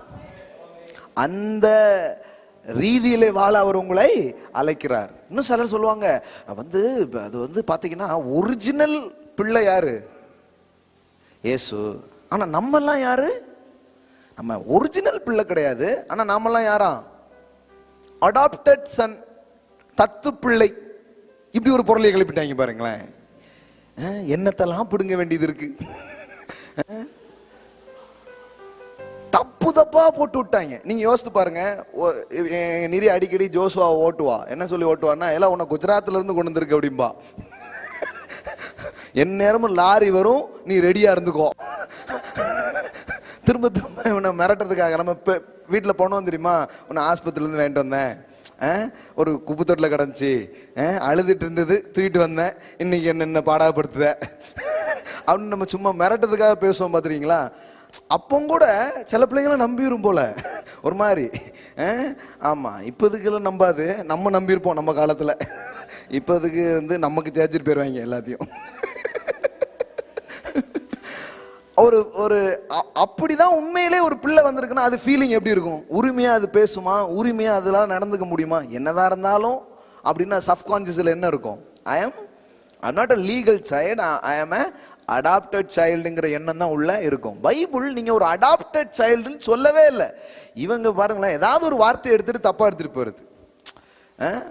எபேசியர்ல சொல்லி இருக்குது ஒரு வசனம், ஒரு வார்த்தை. அதை வச்சுட்டு தான் என்ன யோசிச்சாங்கன்னா, நீங்க வந்து யூ ஆர் அடாப்டட் அப்படின்ட்டாங்க, தத்து பிள்ளை அப்படின்ட்டாங்க. நான் சொல்றேன், தத்து பிள்ளை கிடையாது, பெத்தெடுத்த பிள்ளை. நீங்க பெற்றெடுத்த பிள்ளை. ஆமென். எப்படிங்க சொல்றீங்க? எப்படின்னா அதே யோவான் 1 உங்களுக்கு காட்டுறேன் பாருங்க. வச்சிருக்கீங்களா யோவான் 1? பாருங்க, நீங்க தத்து பிள்ளையா இல்ல பெத்தெடுத்த பிள்ளையா? கரெக்டா பாருங்க. யோவான் 1:13-14 பாருங்க. 12 இருந்தே வாசிக்கிறேன். அவருடைய நாமத்தின் மேல் விசுவாசம் உள்ளவர்களாய் அவரை ஏற்றுக்கொண்டவர்கள் எத்தனை பேர்களோ அத்தனை பேர்களும் தேவனுடைய பிள்ளைகளாகும்படி அவர்களுக்கு அதிகாரம் கொடுத்தார். ஆமென். அவர்கள் இரத்தத்தினாலாவது மாம்ச சித்தத்தினாலாவது புருஷனுடைய சித்தத்தினாலாவது பிறவாமல் தேவனாலே பிறந்தவர்கள். ஆமென். எல்லாம் சொல்லுங்க, தேவனாலே பிறந்தவர்கள். நீங்க தேவன் உங்களை தத்தெடுத்தார் போடல, தேவன் உங்களை பெற்றெடுத்தார், பிறப்பித்தார். ஆமென். You are born again. உங்களுக்குள்ளே அவருடைய ஜீவன் ஊதப்பட்டு அவருடைய நாமம் தரிப்பிக்கப்பட்டு அதன் மூலமாய் உங்கள் ஆவியிலே நீங்கள் மறுபடியும் பிறந்திருக்கிறீர்கள். உங்களுடைய ஸ்பிரிட்ல, உங்களுடைய ஆவியில, உங்கள் பிறப்பில் நீங்க என்னவா இருக்கீங்கன்னா கடவுளின் பிள்ளைகளாகவே நீங்கள் இருக்கிறீர்கள். மாம்சத்தின்படி நாம் ஒரு தாய் தகப்பனுக்கு பிறந்திருந்தாலும் வேதவசனம் சொல்லுது, நீங்க தேவனாலே பிறந்தவர்கள். எப்போ நீங்க அவரை விசுவாசித்தீங்க, எப்போ அவருடைய வார்த்தையை பெற்றுக்கொண்டீங்க, அப்போ நீங்க என்ன ஆயிட்டீங்க? born again. அப்போ நீங்க வந்து தத்து பிள்ளைன்னே போடல, என்ன போட்டிருக்குது? எல்லாம் சொல்லுங்க, தேவனாலே பிறந்தவர்கள். ஆமென். சில நேரத்தை என்ன சொல்றாங்கன்னா, நம்மலாம் ஒரு ஆர்ஃபனேஜ்ல இருந்தோம், பிதாவுக்கு ஒரே ஒரு பிள்ளை தான் இருந்தது, டப்புன்னு இந்த 100 பிள்ளையும் அனாத ஆசிரமத்துல இருந்து நம்ம தூக்கிட்டு வந்துட்டாரு அப்படின்ட்டாங்க. அதான் சர்ச்சுன்ட்டாங்க. இந்த சர்ச்சில் இருக்க பூரா என்னது? எல்லாம் அனாத பிள்ளைங்க. இப்படி யோசிச்சிட்டாங்க பாருங்க. நான் உங்களுக்கு சொல்லட்டுமா, ஒரு மேலான காரியம் நம்மளால நம்ப முடியுமான்னு தெரியல. இயேசுவை அனுப்புனதே எதுக்கு தெரியுமா? இவர் மாதிரி தான் நான் உன்னையும் நேசிக்கிறேன்னு காட்டுறதுக்காக. இவர் மேல எவ்வளோ பிரியம் வச்சிருக்கிறேனோ அவ்வளோ பிரியத்தை தான் உன் மேலையும் வச்சிருக்கிறேங்கிறத காட்டுறதுக்காக. இவருக்கு என்னுடைய முழுமையில எந்த அளவுக்கு பங்கு இருக்கிறதோ அந்த அளவுக்கு உனக்கும் பங்கு இருக்கிறது என்பதை காட்டுவதற்காகத்தான் இயேசுவை தேவன் இந்த பூமிக்கு அனுப்பி வைத்தார். ஆமென். ஒரு சன்னா இருக்கிறதுனா என்ன நீங்க பார்க்கணும்னா இயேசுவை பாருங்க. அதுதான், அப்படி நீங்கள் இருப்பதுதான் கடவுளுடைய விருப்பமா இருக்கிறது. ஆமென். நீ நினைச்சிக்க கூடாது ஏதோ அதாவது ஒரு புது துணியில ஒரு ஒட்டு துணி போட்டு தச்சுக்கிற மாதிரி உங்களை ஏதோ ஒட்டு துணியா வச்சுட்டாரு அப்படி நினைச்சுக்காதீங்க. அப்படி கிடையாது. உப்புக்கு சப்பானி ஏதோ நீனும் ஜாயின் பண்ணிக்கோ, ஏன் பரலோகத்துல இயேசு இருக்கிறாரு, அவருக்கு பால் வேட ஆள் வேண்டாமா, நீனு வந்துக்கோ அப்படின்னு உங்களுக்கு கூப்பிடல. இது இது எல்லாமே ஆஃபன் திங்கிங் கிடையவே கிடையாது. ஜான் 17 திரும்ப போய் வாசித்து பாருங்க. யோவான் 17 வீட்டுல வாசித்து பாருங்க. அவர் சொல்றாரு, பிதாவே நீர் எனக்கு கொடுத்த மகிமையை நான் அவர்களுக்கு கொடுக்கிறேன். ஆமென். The same glory, the same weight. Gloryனா என்ன தெரியுமா? ஒப்பீனியன் அப்படின்னு அர்த்தம். ஒப்பீனியன் அப்படின்னு அர்த்தம். நீங்க எனக்கு என்ன ஒப்பீனியனை கொடுத்தீங்களோ, என்ன நீங்க எப்படி பாக்குறீங்களோ, எனக்கு நீங்க என்ன கொடுத்தீங்களோ அதே நீர் அவர்களுக்கும் கொடுத்திருக்கிறீர். அதனாலதான் ஏன் சொன்னாரு, பிதா என்ன அனுப்புன மாதிரி நான் உங்களை அனுப்புறேன் அப்படின்னாரு. ஹல்லேலூயா. புரிஞ்சுக்கோங்க, இது வேற. இது கடவுள் பக்தன் கிடையாது. இது கடவுள் பக்தன் கிடையாது. கிறிஸ்டியானிட்டி இஸ் நாட் கடவுள் பக்தன். கடவுள் இருக்கிறார், ஒரு பக்தன் அப்படி கிடையாது. இது தகப்பன் சாமி. இது ஃபாதர் அண்ட் சன்ஸ் கம்பெனி. ஹல்லேலூயா. எல்லாம் சொல்லுங்க, என் அப்பா தான் ஆண்டவர், என் தகப்பன் தான் சாமி. கரெக்டா சொல்லணும்னா எல்லோரும் கடவுள் என்று உங்கள் அப்பாவைத்தான் அழைத்துக் கொண்டிருக்கிறார்கள். ஆமென். உங்க அப்பாவை பார்த்துதான் எல்லாரும் கடவுளேன்னு கூப்பிட்டு இருக்கிறாங்க. அவங்களுக்கெல்லாம் அவர் கடவுள், உங்களுக்கு அவர் அப்பாவாக இருக்கிறார். ஆமென். ஆமா, அவர் கிரியேட் பண்ணதுனால எல்லாத்துக்கும் அவர் கடவுளா இருக்கிறாரு. நீங்க வீட்டுக்குள்ள வந்ததுனால உங்களுக்கு தகப்பனா இருக்கிறாரு, உங்களுக்கு பிள்ளையாக இருக்கிறார். ஆமென். நீங்க அவருக்கு பிள்ளையா இருக்கிறீங்க. அதனாலதான் காட்டு புல்லுக்கு தேவன் இவ்விதமாய் உடுத்துவித்தால், காட்டு புல்லுக்கு அவர் யாரு? தேவன். உங்களுக்கு பரம தகப்பன். ஆமென். இயேசு அந்த வார்த்தை எவ்வளவு அழகா பிரயோகம் பண்றாரு பாருங்களேன். படைப்புகளை பொறுத்தவரை அவர் கடவுள், உன்னை பொறுத்தவரை அவர் தகப்பன், உன்னை பொறுத்தவரை அவர் தந்தை. ஆமென். நான் இன்னைக்கு வாசித்தேன், டப்புன்னு புரிஞ்சு. என்ன, காட்டு புல்லுக்கு தேவன் விதமாய் உடுத்து வித்தார். அதுக்கு அப்ப படைப்புகளுக்கெல்லாம் அவர் தேவனா இருக்கிறாரு. ஆனா அவர் சொல்ல, புல்லுக்கு தேவன் உடுத்து வித்தால் புல்லைக்கு உடுத்து வைக்க மாட்டாரா? தேவனா இருந்தே தன் கடமையை தவற விடாதவர் தகப்பனா இருந்தால் தவற விடுவாரா? ஒரு நாளும் விடமாட்டா. நீங்கள் விசேஷித்தவர்கள் அல்லவா? உங்களை விடுத்து வைப்பது, உங்களை போஷிப்பது விசேஷ காரியம் அல்லவா? ஆமென். இதான் கவலையை மறக்க வழி, பயத்திலிருந்து வெளியே வர்றதுக்கு வழி, இந்த தகப்பனை புரிந்து கொள்வது. அப்போ ஏன் இந்த வெளிப்பாடு அவசியம்? இந்த வெளிப்பாடு இருந்தாதான் வாழ்க்கையை நீங்க வேற மாதிரி பார்க்க முடியும். பாருங்க, உங்க ஜெபம் வேற மாதிரி இருக்கும். கெஞ்ச மாட்டீங்க, என்ன பண்ணுவீங்க? கொஞ்சுவீங்க, உரிமையோடு கேட்பீங்க, ஒளர மாட்டீங்க. மேஜையிலிருந்து விழும் துணிக்கைகளையும் நாங்கள் பொறுக்கிக் கொள்ள நாதா பாத்திரன் அல்ல அப்படின்லாம் அந்த பழைய மூவி ஓடிட்டு இருக்குமே, அந்த மாதிரிலாம் நீங்க பேசிட்டு இருக்க மாட்டீங்க. பொறுக்கிக் கொள்ள நான் பாத்திரன் அல்ல அப்படிலாம் சொல்ல மாட்டீங்க. அது கீழே கிடக்கிறது ஏதாவது மிச்சம் மீதி ஏதாவது விழுந்து விடும். சில சொல்லுவாங்க, யூதர்கள்லாம் டேபிள் உட்காந்து சாப்பிடுவாங்க, நம்மளாம் நாய்கள். நம்மளாம் யாரா? எந்த ரேஞ்சுக்கு பேசி வச்சிருக்காங்க பாருங்களேன். இது சபையில் நடக்கிற பிரசங்கன்னு சொல்லிட்டு இருக்கிறேன் நான். யூதர்கள் யாரு? அவர்கள் தான் உண்மையான வாரிசுகள். நம்ம ரெண்டாம் தரத்துக்கு பிறந்தவங்க. அந்த மாதிரி பேசி வச்சுட்டாங்க. இப்போ பேசுனா புரியுதுல்ல? அந்த மாதிரி தான் சொல்லி வச்சிருக்காங்க. நீ வரக்கூடாது, அவரா பார்த்து வந்தாதான் உனக்கு உண்டு, இப்படியே சொல்லி வச்சுட்டாங்க. அதனாலதான் ஒரு ஒரு ஒரு ஒரு ரைட்ஸ் அண்ட் ப்ரிவிலேஜ், அந்த கான்ஃபிடென்ட்டே வரமாட்டுக்கு, அந்த தைரியமே வரமாட்டுக்கு. தைரியமா இருந்தா நீங்க கேட்பீங்க, இல்லைன்னா போலாமா வேண்டாமா, கொடுப்பாரா மாட்டாரா, இந்த இந்த இந்த இதுலயே தான் நீங்க இருப்பீங்க. அதனாலதான் இந்த அறிவு வந்தாதான் அது நீங்க ஆரம்பிக்கும். நான் சொல்லட்டுமா, யூத குலம் விசேஷமான குலமா இருந்ததினால் கடவுள் அங்கு வரவில்லை. கடவுள் வந்ததால் அது விசேஷமான இனமாய் பார்க்கப்பட்டது. போன வாரம் வாசித்து காமிச்சனா, போன வாரம் உபாகமம் 7ல வாசித்தீங்களா?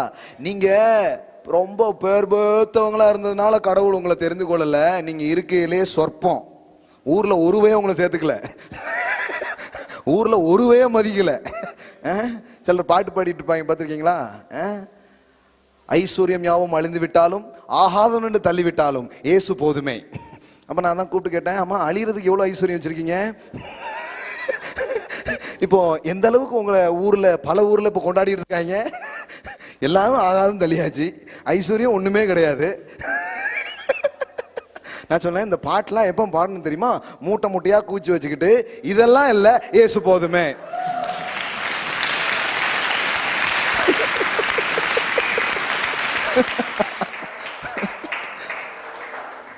ஒரு பாட்டு படிக்கிறதுக்கே அட்லீஸ்ட் 2 மூட்டை தேவை பாஸ்.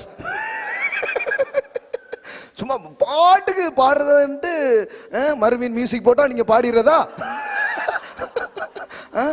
அப்படியே பாடக்கூடாது. அப்போ அப்படி யோசித்துறாங்க. அப்படி கிடையாது. சொற்பமா இருந்தீர்கள், ஆனா கடவுள் உங்களை தெரிந்து கொண்டார்.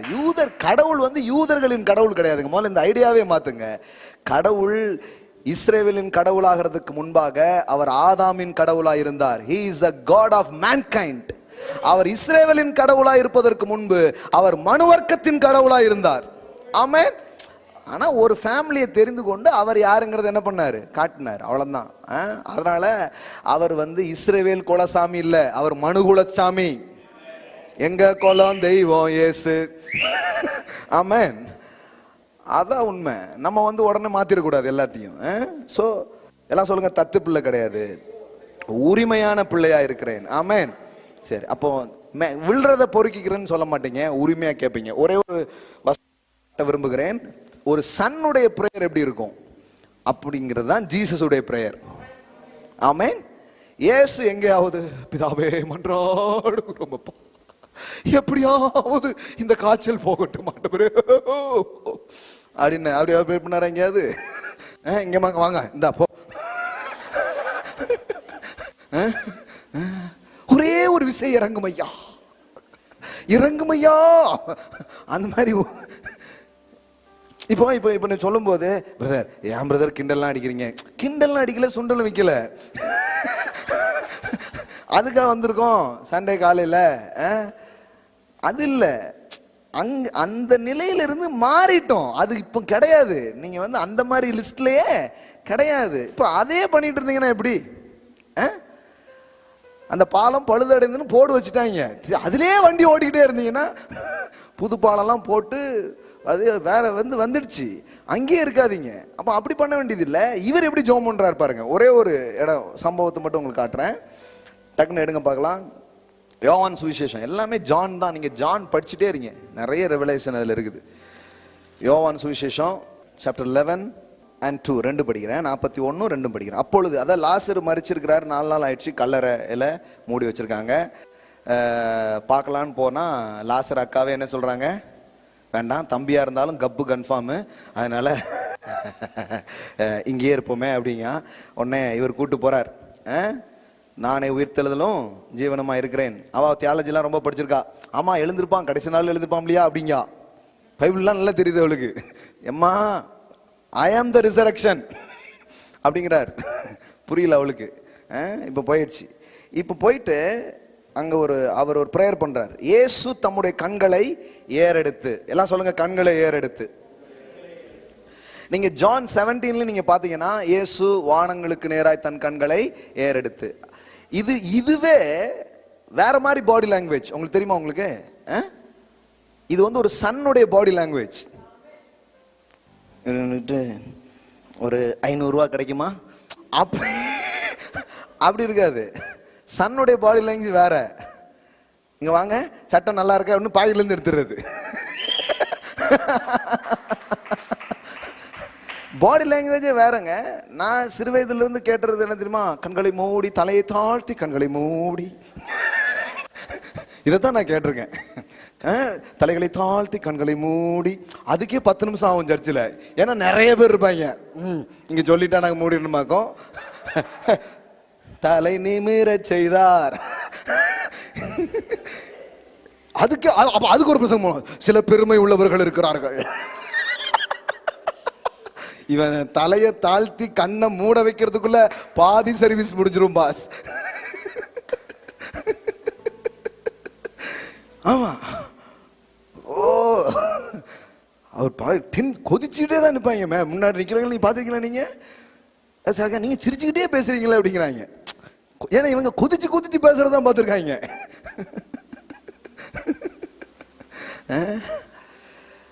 கண்களை மூடி தலையை தாழ்த்தி இதெல்லாம் இருக்கும். ஆனா இங்க நீங்க ஜீசஸ் நீங்க அதை பார்க்க முடியாது. அவர் வந்து கெத்தா தான் இருப்பாரு. டாடே அப்படிங்கிற மாதிரி தான் இருக்குது. அங்க பாருங்க, இதெல்லாம் ரொம்ப முக்கியம். அதனாலதான் நான் சொல்றேன். நான் கவனிங்க, அங்க பாருங்க என்ன போட்டிருக்குது. வான தம் கண்களை ஏறெடுத்து. ஏன்னா ஒரு பாவி இருக்கான், 2 பேர் ஜோம் பண்ண வராங்களா, அதுல ஒருத்தன் வந்து என்ன பண்றான்? தன் கண்களை வானத்துக்கு ஏறெடுக்க துணியாமல். அப்போ கண்ணை ஏறெடுக்கிறதுக்கு பேர் துணிச்சல். புரியுதா புரியலையா? அவனுக்கு என்ன இல்லை, ஐம் a sinner, நான் வந்து மேலே ஏறெடுக்க முடியாது. இப்போ இவங்களுக்கு தலையை தாழ்த்தி கண்ணை மூடுறாராம் பாரு. தலையை தாழ்த்துறாரா கண்ணை மூடுறாதில்ல, கல்லறை திறக்க போகுது அதை பாரு இப்ப முதல்ல. அதான் முக்கியம். புரியுதா உங்களுக்கு? அப்போ வானத்துக்கு நேராக கண்ணெடுக்க தெரியாமல் தன் மார்பிலே அடித்து கொண்டு அப்படிங்கிறது. இவர் வந்து அப்படி கிடையாது. நெஞ்ச நிமித்துறாரு, கண் அப்படி தூக்குது. கண்டிப்பா எழும்ப மாட்டான் பாரு லாசரு. இப்படி இவ்வளவு பெருமையா ஜெபிச்சா ஆண்டவர் கேட்பாரு அப்படின்னு நின்றுட்டு இருக்கிறான். ஆனா இவர் பாருங்க எவ்வளவு போல்டா ஒரு பிரேயரை செய்யறாரு. That is a son's prayer. ஒரு பையனுடைய பிரேயர் இப்படிதான் இருக்குது. என்ன பிரேயர் பண்றாரு பாருங்க. பிதாவே, நீர் எனக்கு செவி கொடுத்தபடியினால் உம்மை ஸ்தோத்தரிக்கிறேன். ஆரம்பிக்கும் போதே அப்பா எனக்கு நீங்க நான் பேச நீங்க கேட்டுட்டு இருக்கீங்க எனக்கு நல்லா தெரியும் அப்படின்னு சொல்லிட்டு இப்படி சொல்றாரு. நீர் எப்போதும் எனக்கு செவி கொடுக்கிறீர் என்று நான் அறிந்திருக்கிறேன். என்னைக்கு தான் நீங்க கேட்காம இருந்தீங்க? நான் எப்போ பேசினாலும் நீங்க கேட்குறீங்க. That is sons prayer. எப்போதும் செவி கொடுக்கிறீர். ரிலீஜியன்ல நான் என்ன கேட்டிருக்கேன்னா, பாரு தம்பி, கடவுள்கிட்ட நீ ரொம்ப எதிர்பார்க்க கூடாது. ஏன்னா ஃபைல் ரொம்ப வந்திருக்க முடியாது அவர்கிட்ட.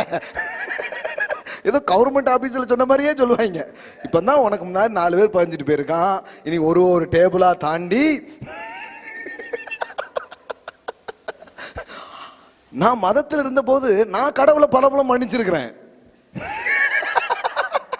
சரி ஆண்டவரே பாவம் பல பேருக்கு. சரி அந்த அக்காவுக்கு முதல்ல பண்ணுங்க, நம்ம அப்புறமா வருவோம்.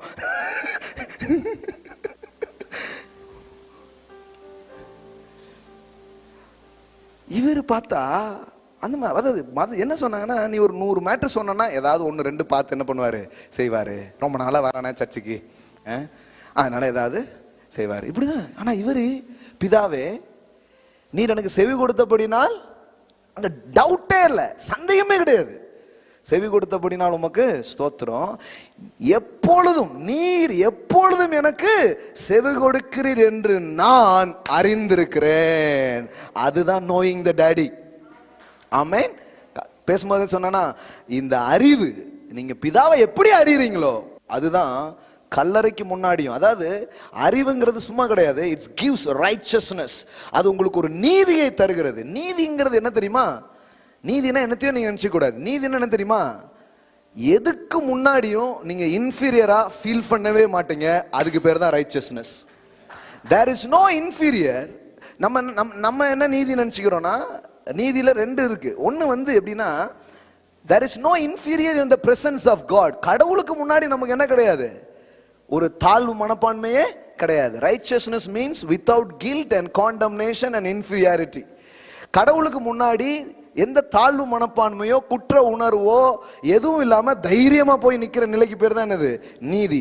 ஆனா அது மட்டும் இல்ல, கடவுளே எனக்கு, அவருடைய பிரசன்னமே எனக்கு தைரியமா மாறுச்சுன்னா, நான் இந்த வாழ்க்கையில் எந்த சூழ்நிலைக்கு முன்னாடியும் இன்ஃபீரியரா ஃபீல் பண்ண மாட்டேன். ஈவன் டெத்துக்கு முன்னாடி கூட இன்ஃபீரியரா ஃபீல் பண்ண மாட்டேன். There is no inferior complex. அங்க எந்த தாழ்வு மனப்பான்மையும் கிடையாது, அங்க கரேஜ் தான் இருக்குது. அதுதான் நீதியாக இருக்கிறது. ஆமென். எல்லாம் சொல்லுங்க, நீதியினால் ஸ்திரப்பட்டிருப்பாய். இப்போ அவருக்கு அந்த கரேஜ், அந்த போல்ட்னஸ், அதனாலதான் நீதிமான் சிங்கத்தை போல் தைரியமா இருப்பான் இருக்கு. எப்பவுமே நீதிக்கும் தைரியத்துக்கும் என்ன இருக்குது? பெரிய கனெக்ஷன்ஸ் இருக்குது. இப்போ அப்படிதான் பேசிட்டு இருக்கிறாரு. லாசருவே வெளியே வா அப்படின்னா டெட் பாடி எழுப்பி வருது. செத்த சரீரம், 4 நாளான சரீரம் எழும்பி வருகிறது. நான் சொல்றேன், இப்படி ஒரு சன்னா இருக்கிறதுக்கு தான் உங்களை என்ன அழைக்கிறார். ஆமென். அதனாலதான் ரோமர் 8 சொல்றாரு, திரும்பவும் நீங்கள் பயப்படுவதற்கு அடிமைத்தனத்தின் ஆவியை பெறாமல் அப்பா பிதாவே என்று கூப்பிடுகிற புத்திர சுவிகாரத்தின் ஆவியை பெற்றிருக்கிறீர்கள். You have the spirit of sonship. You are not slave, you are a son. நீங்கள் அடிமைகள் அல்ல, நீங்கள் பிள்ளைகளாய் இருக்கிறீர்கள். அப்போ தேவனை தகப்பனாய் அறிகிற அறிவு நமக்குள் பெருக பெருக பெருக தைரியம் பெருகும், ஜெபங்கள் மாறும், வாழ்க்கையின் சூழ்நிலையில் நீங்கள் அணுகிற விதங்கள்ல ஒரு பெரிய மாற்றங்கள் நடக்க ஆரம்பிக்கும். இயேசுவை பிதா எந்த அளவுக்கு நேசிக்கிறாரோ சற்றிலும் குறையாமல் உங்களை நேசிக்கிறார். ஆமென். ஏன்னா இப்ப இயேசு யார் மடியில உட்கார்ந்திருந்தார்? இப்ப நீங்க யார் மடியில உட்கார்ந்திருக்கீங்க? மடியில உட்கார்ந்திருக்கீங்களா, பாதப்படியில கிடைக்கீங்களா? இயேசு தன் பக்தர்களை அழைத்து கொண்டு கடவுளின் பாதப்படியில் சேர்த்தார். அப்படி போடல பைபிள்ல. எபேசியர் 2ஆம் அதிகாரத்தை வாசித்து பாருங்கள். அங்க சொல்லப்பட்டிருக்கிறது, அவரோடு கூட உங்களை உட்காரவும் செய்தார். You are seated with him. அவரோடு உட்கார்ந்திருக்கீங்க. அவர் எங்க உட்கார்ந்திருக்காரு? பிதாவின் மடியில உட்கார்ந்திருக்காரு. அங்கதான் நீங்க உட்கார்ந்துட்டு இருக்கீங்க. இன்னும் சொல்ல போனா, நான் இருக்கும் இடத்திற்கு நீங்களும் இருக்கும்படி உங்களை அழைத்து செல்லவே வந்தேன். அதான் காஸ்பல், the Trinitarian things. அதுதான் பாருங்களேன், நான் எங்க இருக்கிறேனோ அங்க அவர்கள் இருக்கும்படி. அவர் எங்க இருக்கிறாரு? பிதாவின் மடியில. அதனாலதான் அங்கு உங்களை அமர வைத்திருக்கிறார். ஆமென். எல்லாம் சொல்லுங்க, எனக்கு அப்பா இருக்கிறாரு, அவர் எல்லாரும் கடவுள்னு சொல்றாங்க, நான் ஒரு மடியில் அமர்ந்திருக்கும் செல்ல பிள்ளையா இருக்கிறேன். ஆமென். ஹல்லேலூயா. லூக்கா 15 இன்னைக்கு கொஞ்சம் இன்னும் சொல்லணும்னு நினைச்சேன், ஆனால் ஆல்ரெடி நான் உங்களுக்கு சொல்லியிருக்கிறேன். அதெல்லாம் போய் மெடிடேட் பண்ணுங்க. லூக் 15 பார்த்தீங்கன்னா, உண்மையிலே ஃபாதர் யாருங்கிறத இயேசு 3 கதைகள் மூலம் என்ன பண்றாரு சொல்றாரு. அதெல்லாம் நான் உங்களுக்கு எக்ஸ்பிளைன் பண்ணி இன்னும் பார்க்காததெல்லாம் நீங்க சொல்லணும்னு வந்தேன். நேரம் இல்லாதனால நான் முடிக்கிறேன். லூக்கா 15 போய் வீட்டில் வாசித்து பாருங்க. உண்மையிலே ஃபாதர்னா யாருங்கிறத அங்க காட்டுறாரு. எப்படி தன்னை விட்டு போற திருப்பி வர்ற பையனை அவர் சேர்த்துக் கொள்கிற ஒரு அப்பாவா இருக்கிறார். அப்படிதான் கடவுள் அப்படிங்கிறதான் காட்டினார். இயேசு போலதான் பிதா இருக்கிறார். ஆமென். ஏன்னா நாம நிறைய நேரத்துல இயேசு நல்லவருன்னும் பிதா கெட்டவர்னு யோசித்துறோம். இல்ல, பிதாவை மற்றவங்க எல்லாம் கெட்டவங்களா காமிச்சிட்டு போயிட்டாங்க. அதனாலதான் மடியில் இருக்கிற குமாரன் அனுப்பிச்சார். எபிரேயர் 1:1 படிக்கிறோம் இல்லையா, பங்கு பங்காக வகை வகையாக தான் அவங்க காமிச்சாங்க, முழுசா யாருமே காட்டல. ஆனா இவர் முழுசா காட்டினார். ஆமென். அப்போ இயேசு வெளிப்படுத்தின பிதாவை நாம் அறிந்து கொள்ள வேண்டும். அவர் நல்லவராக இருக்கிறார். ஆமென். இது அடுத்தது நான் சொல்ல வந்தது என்னன்னா, இதெல்லாம் நீங்க போய் மெடிடேட் பண்ணாலே உங்களுக்கு புரிஞ்சிடும். இந்த உலகத்தின் இன்றைக்கு மிகப்பெரிய ஒரு தேவை அப்பாக்கள், ஃபாதர்ஸ். அதனாலதான் அப்போஸ்தலனாகிய பவுல் சொல்றாரு, 1 கொரிந்தியர் 4:17 சொல்றாரு, தகப்பன், அதாவது நிறைய போதகர்கள் இருக்கிறாங்க, ஆனா உங்களுக்கு யார் இல்லை? தகப்பன்மார் அநேகர் இல்லையே. நீங்க ஊழியக்காரங்களும் ப்ரீச் பண்றவங்களும் ப்ரீச்சர்ஸும் எல்லாரும் இருக்காங்க. ஆனா பவுல் அன்னைக்கே சொல்றாரு, இந்த ஊழியக்காரர்கள் போதகர்கள் இதெல்லாம் ஓகே, ஆனா we need fathers அப்படின்னாரு. தகப்பன் நிறைய தேவைன்னாரு. இப்போ அதுதான் ரொம்ப பெரிய ஒரு தேவை. எப்படின்னா, ஒருத்தர் வளரும் போது யார் சந்தோஷப்பட முடியும்னா தகப்பன் மட்டும்தான் சந்தோஷப்பட முடியும். இப்போ ஜோஷுவாவோ நீரியோ என்னை விட பெருசா ஏதாவது பண்ணா எனக்கு பொறாம வருமா? எனக்கு அதை பார்த்து போட்டி உணர்வு வருமா? சே, நம்மளை மிஞ்சி போயிட்டானே, நம்மளோட பெரிய ஆளாயிட்டானே, அப்படி வரவே வராது. ஏன்? அவனுடைய வெற்றியும் என்னுடைய வெற்றியும் வேறையே கிடையாது. ஸோ இது மாதிரி தான் ஸ்பிரிச்சுவலை பார்க்கும்போது கூட நான் வெறும் பெற்றெடுக்கிற ஒரு தகப்பன் மட்டும் சொல்ல, ஆவிக்குரிய உலகத்தில் கூட we need more fathers. இப்போ ஏன் ஊழியங்கள்லாம் கூட போட்டிகள்லாம் நிறைய இதெல்லாம், ஒருத்தருடைய வெற்றி ஏன் ஒருத்தர் கொண்டாட முடியலன்னா, தகப்பனாய் இருந்தால் நீங்கள் கொண்டாட முடியும், இல்லைன்னா கொண்டாடவே முடியாது. ஆதரிப்பீங்க, சூப்பர்னு சொல்லுவீங்க. என்ன உங்களை விட இப்ப ஜவஹருக்கு வியூ அதிகமா போன மாதிரி இருக்கு அப்படின்னா, நீங்க வந்து ஃபாதரா இருந்தீங்கன்னா செலிப்ரேட் பண்ணுவீங்க, சந்தோஷப்படுவீங்க. இல்லைன்னா உங்களுக்கு என்ன ஆயிடும்? உங்களுக்கு பாதிப்பு வரும். எப்பவுமே தான் ஒரு ஃபாதர் நிறைய தேவை. ஏன்னா ஒரு தகப்பனால் மட்டும்தான் தன் பிள்ளைகளின் வெற்றிகளை கொண்டாட முடியும். ஆமென். கடவுள் ஒரு நல்ல அப்பாவா இருக்கிறார். இன்னைக்கு காலைல தான் உங்களுக்கு காமிச்சேன். அதனால இந்த பூமியில உங்களுக்கு ஒரு பெர்ஃபெக்ட் ஃபாதர் இல்லாம இருந்தா வருத்தப்படாதீங்க, அவர் உங்களுக்கு அப்பாவா இருப்பார். ஆமென். உபாகமத்தில் இருக்கு,